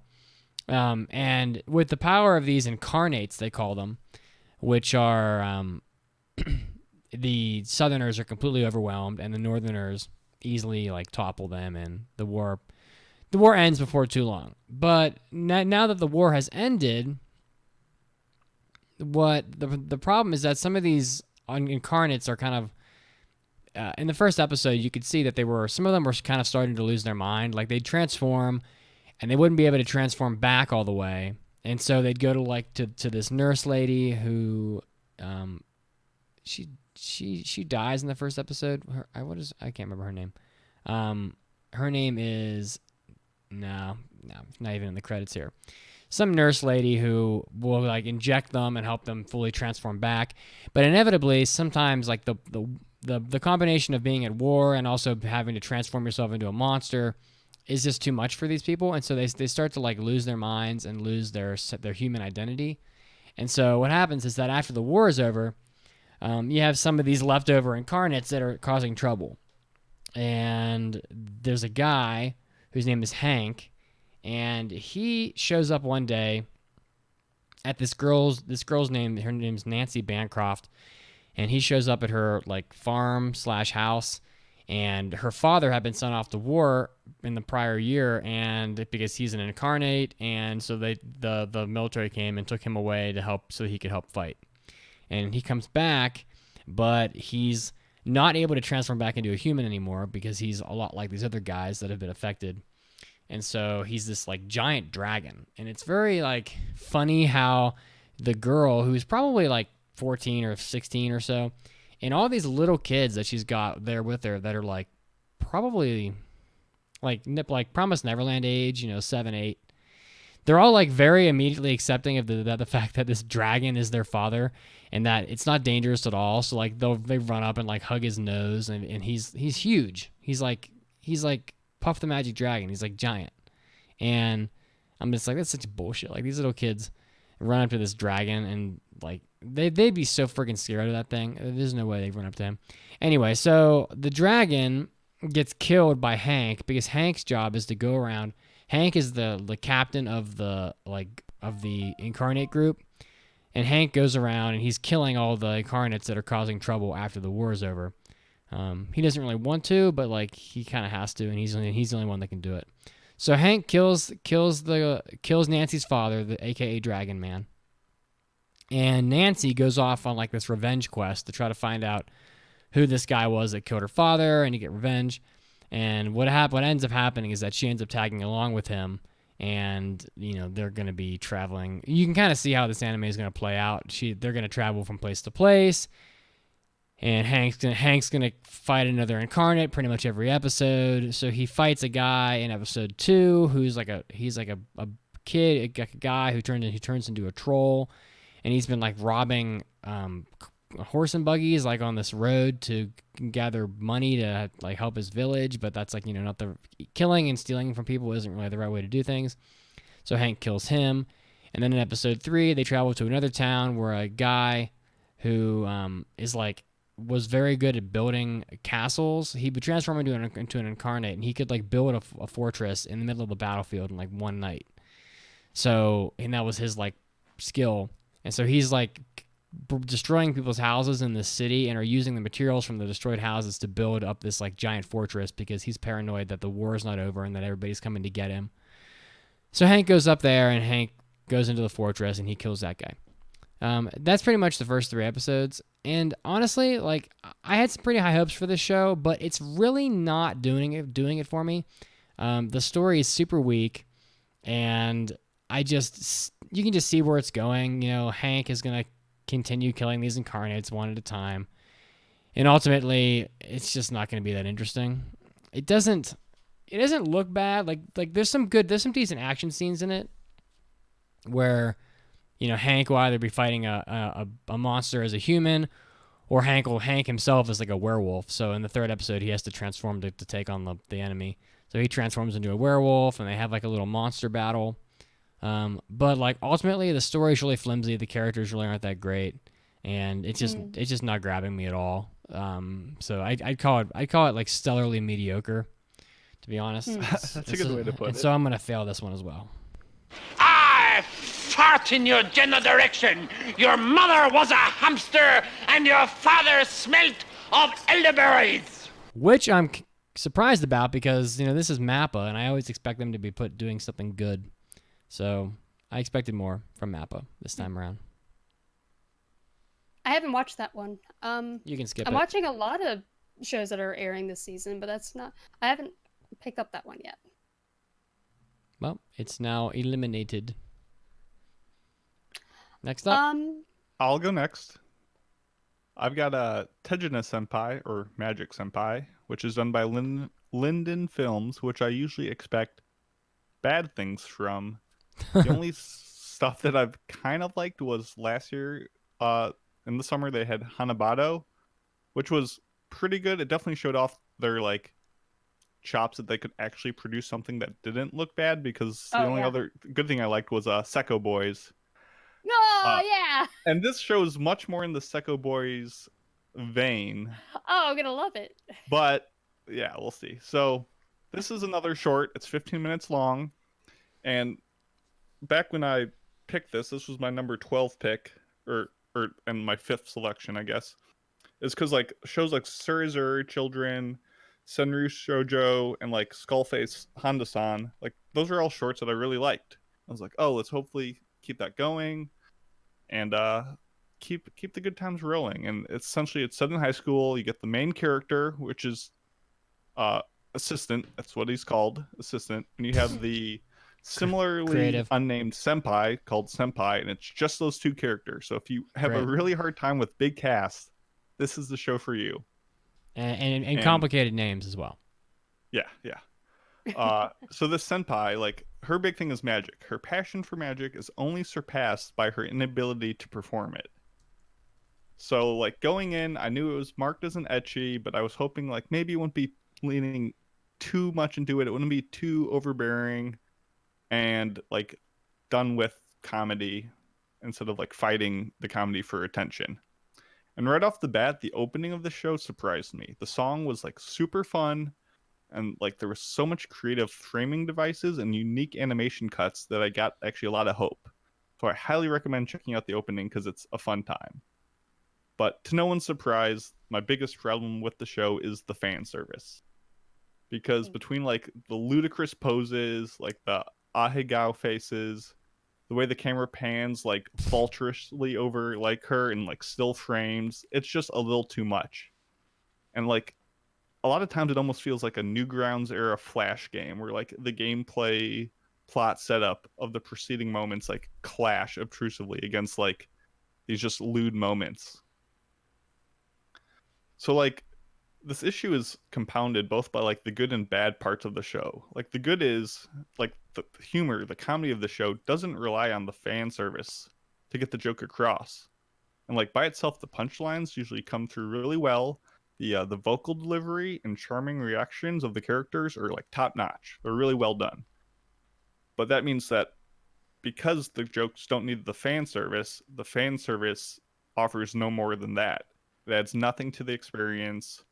And, like, why would I want to watch this show? And essentially, unlike what was passed last season, the Nande Koko ni Sensei ga, like, why are you here, Sensei? Like, the fan service is, like, inherently, like, linked to the comedy of the situations and, like, explains why the characters act the way they do. Like, there's that connection. That's not the case here. And there's so many moments moving beyond that where the show makes no sense. Like, in episode 2, they try to, like, bend spoons like a psychic does, and she messes up. Obviously, it's what she does, and it goes, like, flying across the table at eye level. So the assistant dodges this so it doesn't hit his face, and it goes flying off behind him. So he goes to get a new spoon. Then it's revealed that the spoon flung at eye level hits a bottle of, like, hot sauce, actually Blair's Ultra Death hot sauce, which is a shout out, which I liked. But, like, it makes you feel like you skip something because this spoon comes in at a higher elevation and then something falls on the table. And it's like there's so much weird moments where it's just like the setup for the joke isn't executed in any believable manner. That sounds like a nitpick, but it happens multiple times. Episode 3 had a nice moment of, like, actual almost somewhat magical skills, because ideally I want to see magic performed. I know it's anime, they can get away with doing impossible magic, but, like, showing how magic is done or some behind the scenes would be cool. There's a little arc where I think they're going to go in that direction, and no, they kind of let it fall flat. And to really say all you need to know about this show is episode 3 ended with pigeons flying overhead as part of the magic trick, and they poop all over our dear magician's face. Yeah. But because the bird poop is white and, let's just say, stringy, it is drawn to look like a different fluid. Oh. And you're just like, what?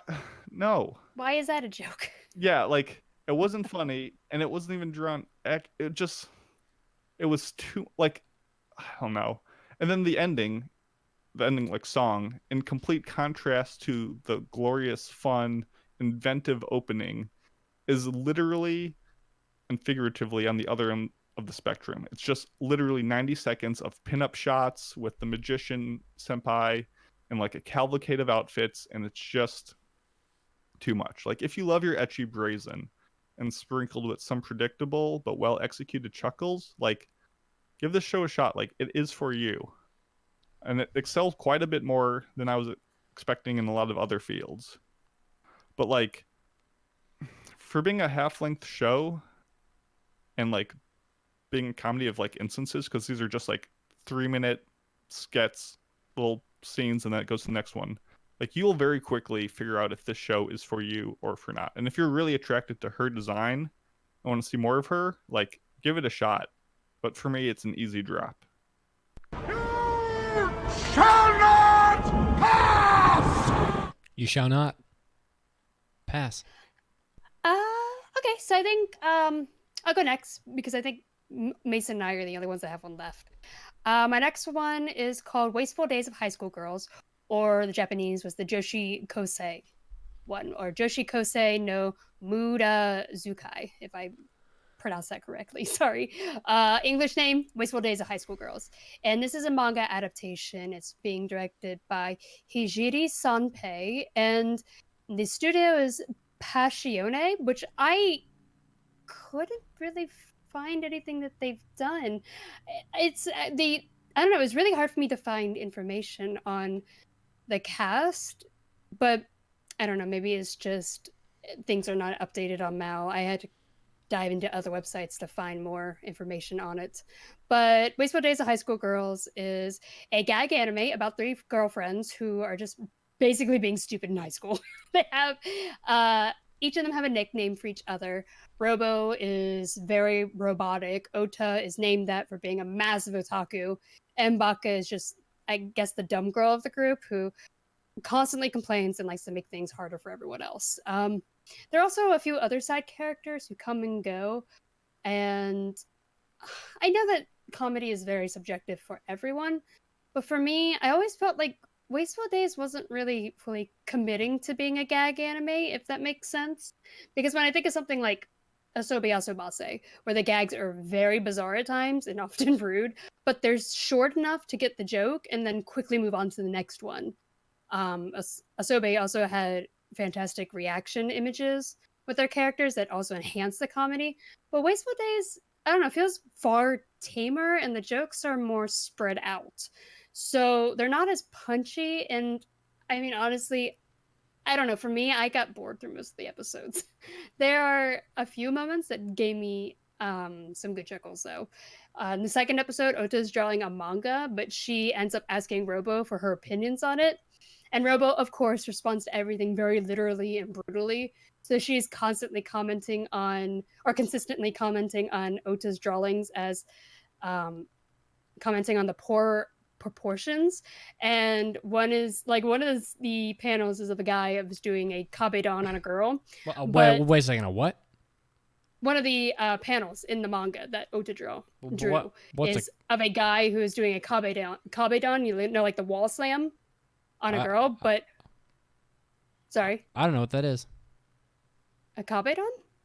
I guess I'm gonna look it up. Kabedon. Am I calling it wrong? It's like the wall slam. Kabe is wall. It's where like the guy puts the girl between the wall and himself. Oh, okay. And like puts his hand. Yeah. Okay. It's like that or real wall close, slam. like. But Your wall slam sounds like a wrestling move. It does, doesn't it? But in one of the panels of her manga, she drew a guy doing that to a girl, and Robo points out where if you had zoomed out of that scene, the position would show that his knees wouldn't be bent at all. So then they start visualizing how that would look with his knees locked into place. And it was really funny because Ota starts imagining this like being a part of his character, and he ends up being someone who can never bend his knees. It just becomes more bizarre from that point. And jokes like that made me laugh. And because we've also had very similar criticisms to that of manga and Manga Club. We see that all the time. And so that was really funny to me. But another joke that I like, I think the jokes I like the most revolved around Robo. I just think that was, there's a joke where she is in a toilet and somebody sits in the stall next to her, but just hears these really loud robotic like noises coming out of her stall. That was really funny, kind of like one of those "is she actually a robot" moments. But unfortunately for me, I think the times where I did laugh were far in between, and Boo. I don't know, I felt like all the characters fell completely into that like one-dimensional role of their nicknames, and I couldn't really grow to really like any of them. But the art is fine for a gag anime. It's nothing special, but it serves its purpose. And I don't know, I think overall, I think there are better comedy shows out there, and this one definitely wasn't horrible. But if I had a choice between passing this and a retro review, I think I would have passed a retro review. So I think I'll be failing this one. Did they live happily ever after? Of course, Elizabeth. What a pile of shit. 4 fails in a row. Ouch. But guys, I'm beaming right now. I'm so happy. Me too. I'm so excited. I love So this more than making my anime addiction worse, I love telling people about their new favorite show and like spreading the gospel. And Maidens in Your Savage Season by Le Deuce, which was my essentially number one pick. Because I didn't. Yeah. Anyway, yeah, it's great. I love it. It's so good. So, quick primer. Wait a second. The studio's called Le Deuce. Le Deuce, not Le A Deuce, but that would be great. Wait, what? Le Deuce. I just don't understand. Like, what else are they known for? So they did like Release the Spice, the Dookie Chronicles, Classroom Crisis. They did like the 2016 like Maji series, but I have not seen any of their previous works.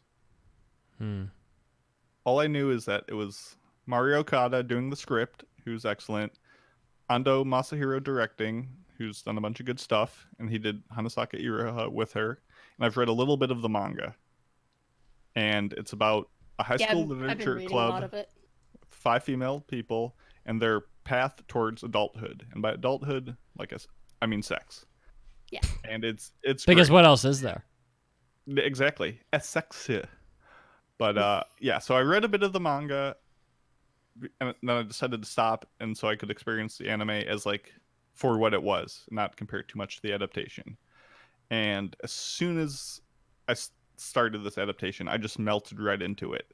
Like, the show has this soft, nostalgic aesthetic that feels so comforting. It's similar to Sangatsu no Lion, but like it isn't afraid to skew that aesthetic with like highly cartoonish like eyes and facial expressions to sell the emotions. And there's a lot of nice like production touches, like parallaxing, at like camera angles to sell depth, especially when jumping into like point of view perspectives. There are some great dilation moments, effects on people's eyes when they come to the realization of things.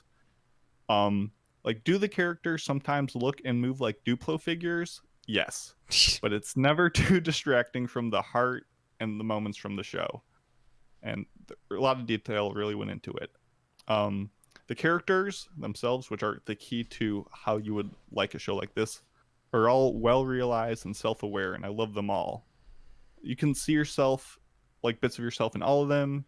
Obviously, from the onset, I feel like everyone says, "Oh, Mason, you're the Sonozaki, the stuck-up elitist girl with the glasses of the group." That said, all the girls here are best girls, and there's a ton of best boys to go around as well. So if you want someone to like, you can find them here. All the characters have their own like style and unique way of thinking that grant them charm. I'd say it's actually very similar to A Place Further Than the Universe and how endearing everyone is. Speaking of that show, there's like a running scene at the end of episode 1 of this show that rivals it. Oh yeah, it's real good. It has this great setup being built beautifully to a spectacular release of emotion, comedy, animation, and music that just had me smiling from ear to ear. Yeah. It was great. And it's really funny because she's trying to run away from the thoughts of sex, but everything she sees reminds her of sex. It's great. Yeah. It's so fantastic. It's like everything just comes together so well, and it's just the execution is great. Yeah, the whole show is so. delightfully awkward, if that makes sense. It is, and it's not like It's a very cringy. innocent. It's not a Right. cringy awkward. Like Yeah. overall, like Okada's writing style does not rely on realism. It relies on like extreme caricatures. Mhm. Like, but it has believability in them. So like I'm not put off. Like Yeah. everything is bumped up to 11, but there's such a heart to it.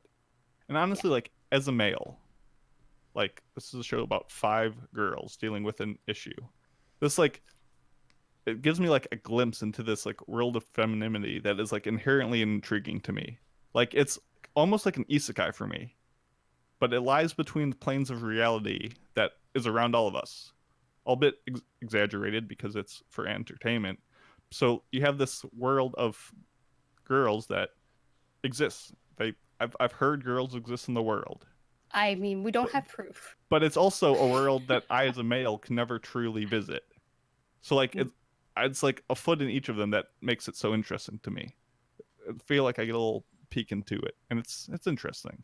I mean, besides that though, the show is up my strike zone in so many ways. From the short like Japanese lessons on the meaning of the word haka, which means like to deflower, which are made up like the kanji for like rip Oh yeah, or that was really tear funny. or break, and then the other kanji for melon or gourd, like really lends to a, dare I say, savage visual imagery for the taking of one's virginity. And the food is so realistic sometimes and looks enjoyable. The homes are very believable. They're not like overly done anime homes. There's so many little touches where the girl with glasses she's like gets shocked by something, so a little ghost comes out of her mouth, and that ghost also has glasses.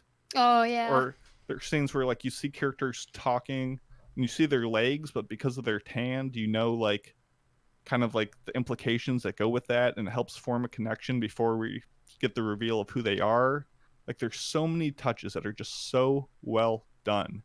And as the episodes progress, each character has begun marching down the path towards a greater understanding of themselves, coming to terms where they fit within the concept of sex.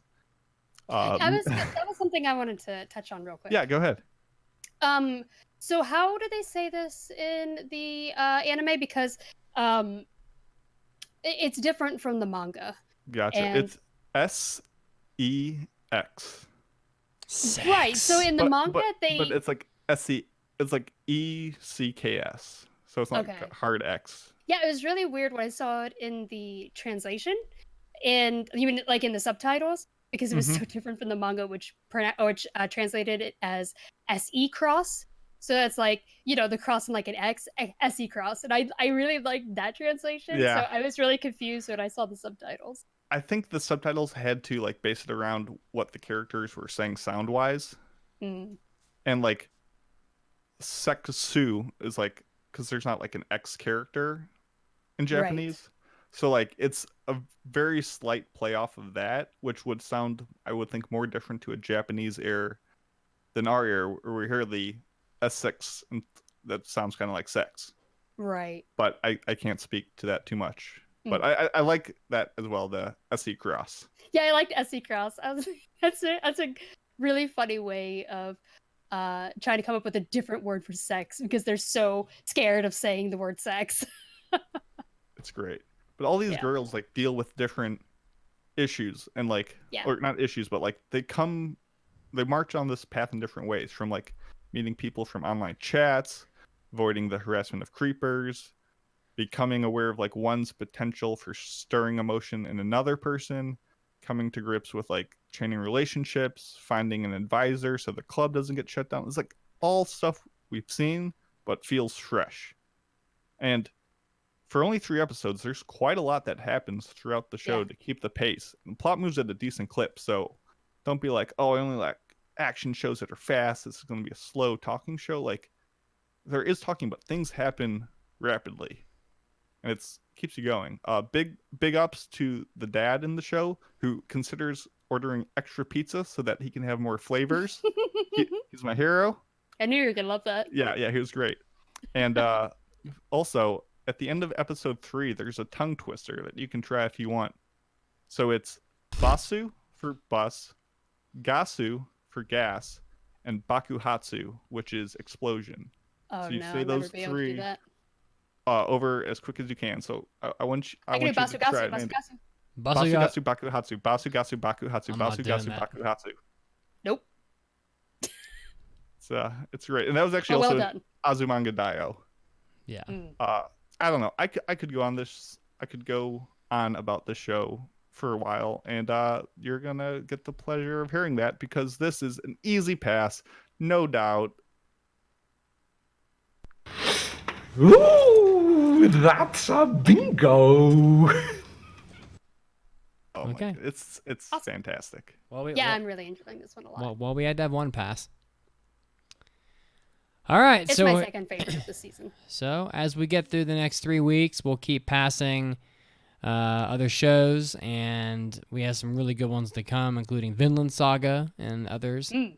So stay tuned for that. If that's gonna pass. I wonder. Maybe it Never will. heard of it. Maybe not. And of course, you'll get to hear about my fireman porno too. So you don't want to miss out on that. All right, shall we do some mailbags? Let's do it. I think so. Oh no! It's time for an almighty anime mailbag. Anime.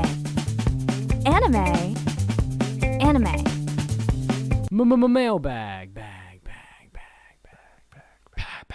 Did you dance? I did. I don't Very do that slightly. shit. Kazuo would be very proud. All right, if you want to submit a mailbag, I did that wiggle from the character from what was that Oh, show? Girls Last Tour? Girls Last Tour, that wiggle dance. I'll have to put the GIF inside of our stream chat. all right. Anyway, If you want to submit a mailbag on our website, AAAPodcast.com, there's a mailbag button right along the top of the page. And you can write mailbags. You can submit topics. You can write Enzo Senpai Notice Me Corners. You can submit anime Shark Tanks. It's all there under the mailbag button. That one guy probably writes. Got a very long mailbag here. I don't know if I do. Do I want to read all of this? It's very long. I can do it quickly. Go ahead. You could do that second paragraph. That's where the question is. Yeah. I'll read it, Mandy. All right, on to my real question for everyone. I constantly hear everybody call shows trash, but they watch them anyway. For example, shows like Sword Art Online. Are there any shows that you know are trash, but you love them for that exact reason? There is something about the way they do the tropes for isekais that I just can't help but like all of them for the tropes, if nothing else, and the way the tropes are shown. Thanks for keeping everything awesome, and thanks for keeping my anime addiction worse. I liked Keijo. Yeah, me too. Though the butt, like That was funny. Keijo's the butts. Say no more. And the 8 exclamation marks. Yeah, Keijo's that sports anime where girls slam their butts into each other and try to knock each other off into the water. Yeah, that was pretty funny. Yeah, And that's funny. and that's pretty much trash. Good guilty pleasure crap. Killing Bites kind of sucked, but I didn't hate watching it. It was kind of fun watching all the ecchi shit in there. So Yeah, some funny moments, yeah. And I have a history of, and I love Golden Boy. I don't know, I'm not sure if Golden Boy really is trash, but like Golden Boy is ecchi for sure. And I love that show like to the max. And I have a trash. What's the difference? And I have a history with Iki Tosen as well. So yeah, there's quite a few. My favorite trash show ever is Prison School. I love that anime so much, and I don't normally like a lot of ecchi shows, but that one, it's so funny because it's anticipating how far that show is going to go. So I don't know, it's really hilarious because every time there's a really awful scene, you're like, they can't possibly go any deeper. No, they do. But and also some of the censorship in it played with your like perverted mind. There's like a scene where something is like purposefully blurred out, but it turns out not to be what you're expecting at all. So I think those like moments where they play with censorship is really funny. But yeah, I love that anime. But please do not go into that expecting. A good show. Don't go into that blind. Look up exactly how much is in Man, that it's some before you wholesome. go into it. Man, Prison School's some wholesome shit. You can show that to your grandma. Somebody a while ago said, "Oh, I bought the manga because Mandy recommended it." I was like, "Please tell me you know what's in there." I was like, "Please make sure that you know exactly how ecchi this is." That's trust. They trust you. I hope so. I'm so sorry if I led you down the wrong path. The manga mama did not nurture the flock. Yeah. I was gonna say just all the shows that I like that could be called trash. I don't like for their trash. Like they succeed despite the flaw. I can't even talk. Faults in them. So like the two I wanted to bring up were Detroit Metal City and Himote House. Because like Detroit Metal City, is that like trash? DMC, Yeah. like it's necessary because it's all about the juxtaposition of like the lewd, juvenile, and like horrid moments, like in the lyrics and like the manager who's like reacting, the way that she reacts. If you've seen it, you know what I'm talking about. That's true. Yeah. So it's like it's compelling because how polarizing that is and different to our main character Negishi, and like how he just wants to be a music guy and do his thing, and like all the characters around him are just so like I wouldn't want anyone to come in during one of those scenes. Yeah, that's true. But Himote House, like that show could be considered trashy because of its like blocky, low budget, like CG animations, and it's just a typical cute girls doing cute things trope. And there's a bunch of like wacky situations where like 5-year-olds moving together. But the best part about the show is the voice acting, and it's phenomenal, and it gives a sense of authenticity that I think most of the industry feels fake and stiff compared to it. But like, yeah, there's a scene where easily the most lewd explanation of cryptocurrency of all times in one of the episodes. And it's like heavily subversive is all these very naked bathing girls talk about deep like economics and what it means to the society. And it's like, yeah, that's trashy, but it succeeds despite it. So I don't know. Two weird shows. I remember you recommended that to me for a long time ago, and I was like, I don't know. But it was I still haven't watched literally it. just for the voice acting and how like realistic it sounds. When we go on to the next one? Sure. Ash Basham 619 writes, so when I first started watching anime, I only watched a couple of genres, mecha and shonen. But once I started realizing that other genres are great, I opened a huge box of great anime. Now I find myself watching more romance and rom-coms. So my question is, did you guys always watch shows of every genre, or did you have to find an anime of a different genre to open your eyes? P.S. If it wasn't for Nana, I don't think I would have kickstarted my anime addiction. I've said this before, where my very first anime was Ghost in the Shell, the 95 anime, or the movie, sorry. And that one, you could see how influential that has been to my anime addiction. All over my apartment, I have Ghost in the Shell stuff spread out all over. But after, it was weird because after that I went into exclusively shoujo because I watched Fushigi Yugi, and then I went from there. I watched a whole bunch of different shoujo series. But Samurai Champloo is the one that made me expand my horizon, because I watched that one with some friends, and I was like, you know what? I'm going to try expanding my genres. And I checked out some other stuff, and that's where I went from there. So now I've seen some, I've watched stuff from every genre you could possibly think of. So it definitely helped broaden my horizons. I started watching shonen shows. And mostly went to review websites and picked out ones that had good reviews or sounded interesting. And I randomly picking things from Blockbuster to rent is probably how I expanded my anime the most.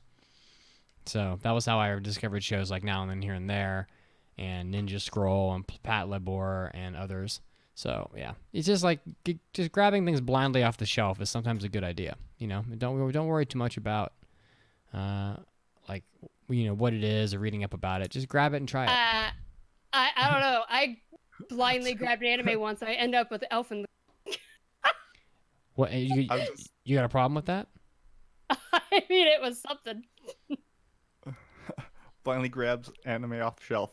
Prison school. Oh no. Comes back to haunt us. I mean, for me, I've never really needed different genres open, because I didn't start with shonen. Like Dragon Ball, pass. Yu Yu Hakusho, pass. Like I started with Fooly Cooly, so I started at the edge of genres, and I was like, I felt like that already showed me that anime could be so much that I was never like locked into one or another. Hmm. I don't know. I think we're all pretty open-minded people in general, though, so not too much. I'm willing to try anything.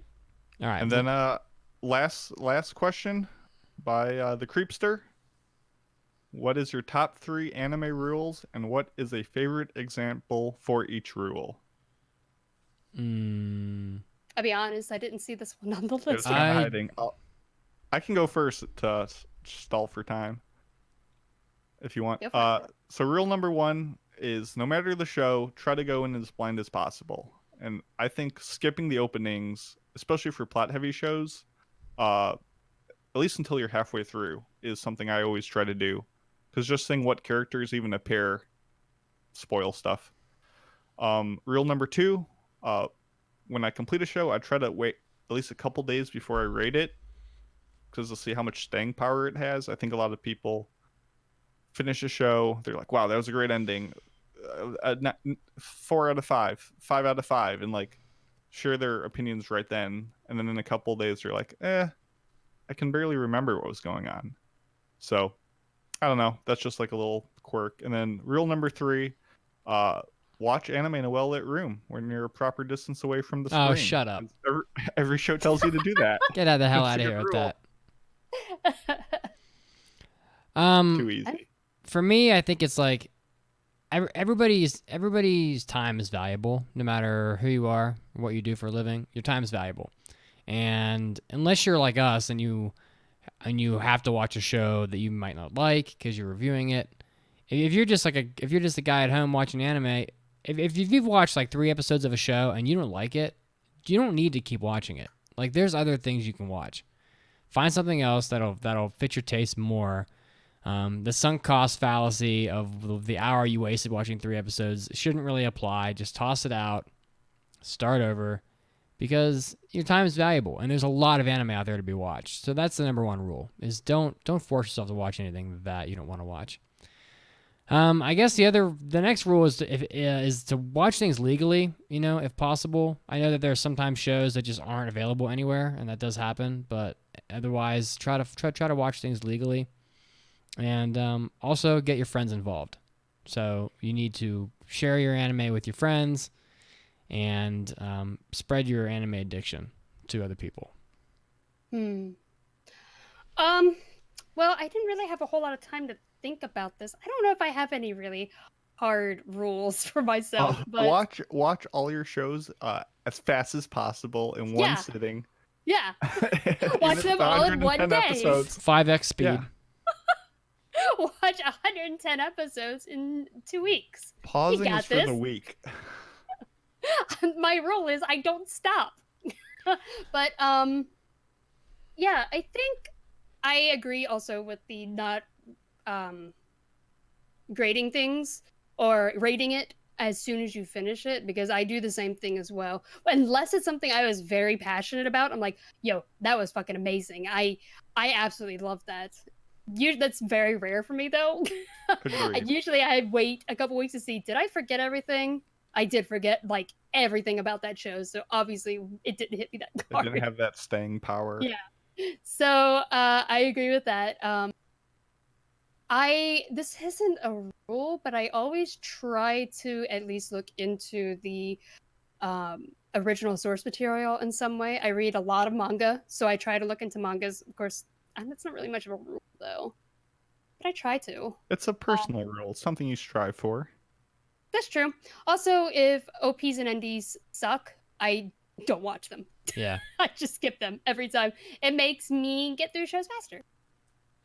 All right, guys. There are a couple shows that are non-negotiable that you have to watch the opening for, but Correct. The first OP for Dororo is I watch that every single time. All right, guys. Let's wrap it up here. Let's do it. And thank you, everybody, for listeing. We're wrapping up another episode of the podcast here. It's been a good one, I think. Next week on the podcast, we're going to be talking about, as the website loads. I thought it was Eva. Yeah, we have Ava coming back up. Yeah, we're going to be talking about Evangelion as it, we're going to revisit it. We haven't talked about it in a while. It popped up on Netflix. I don't think you guys ever did a review. I don't think we've did you? talked about it since the shitburger incident of '94. Maybe, yeah. This was suggested by Top 94. By Top I don't know, it's just a Ranma. funny year. And we're going to be doing impressions as well, more impressions from the summer season. So, yeah. Anybody want to mention anything else about social media or anything of that nature before we close it out? Come to our Discord because you can find all kinds of stuff there.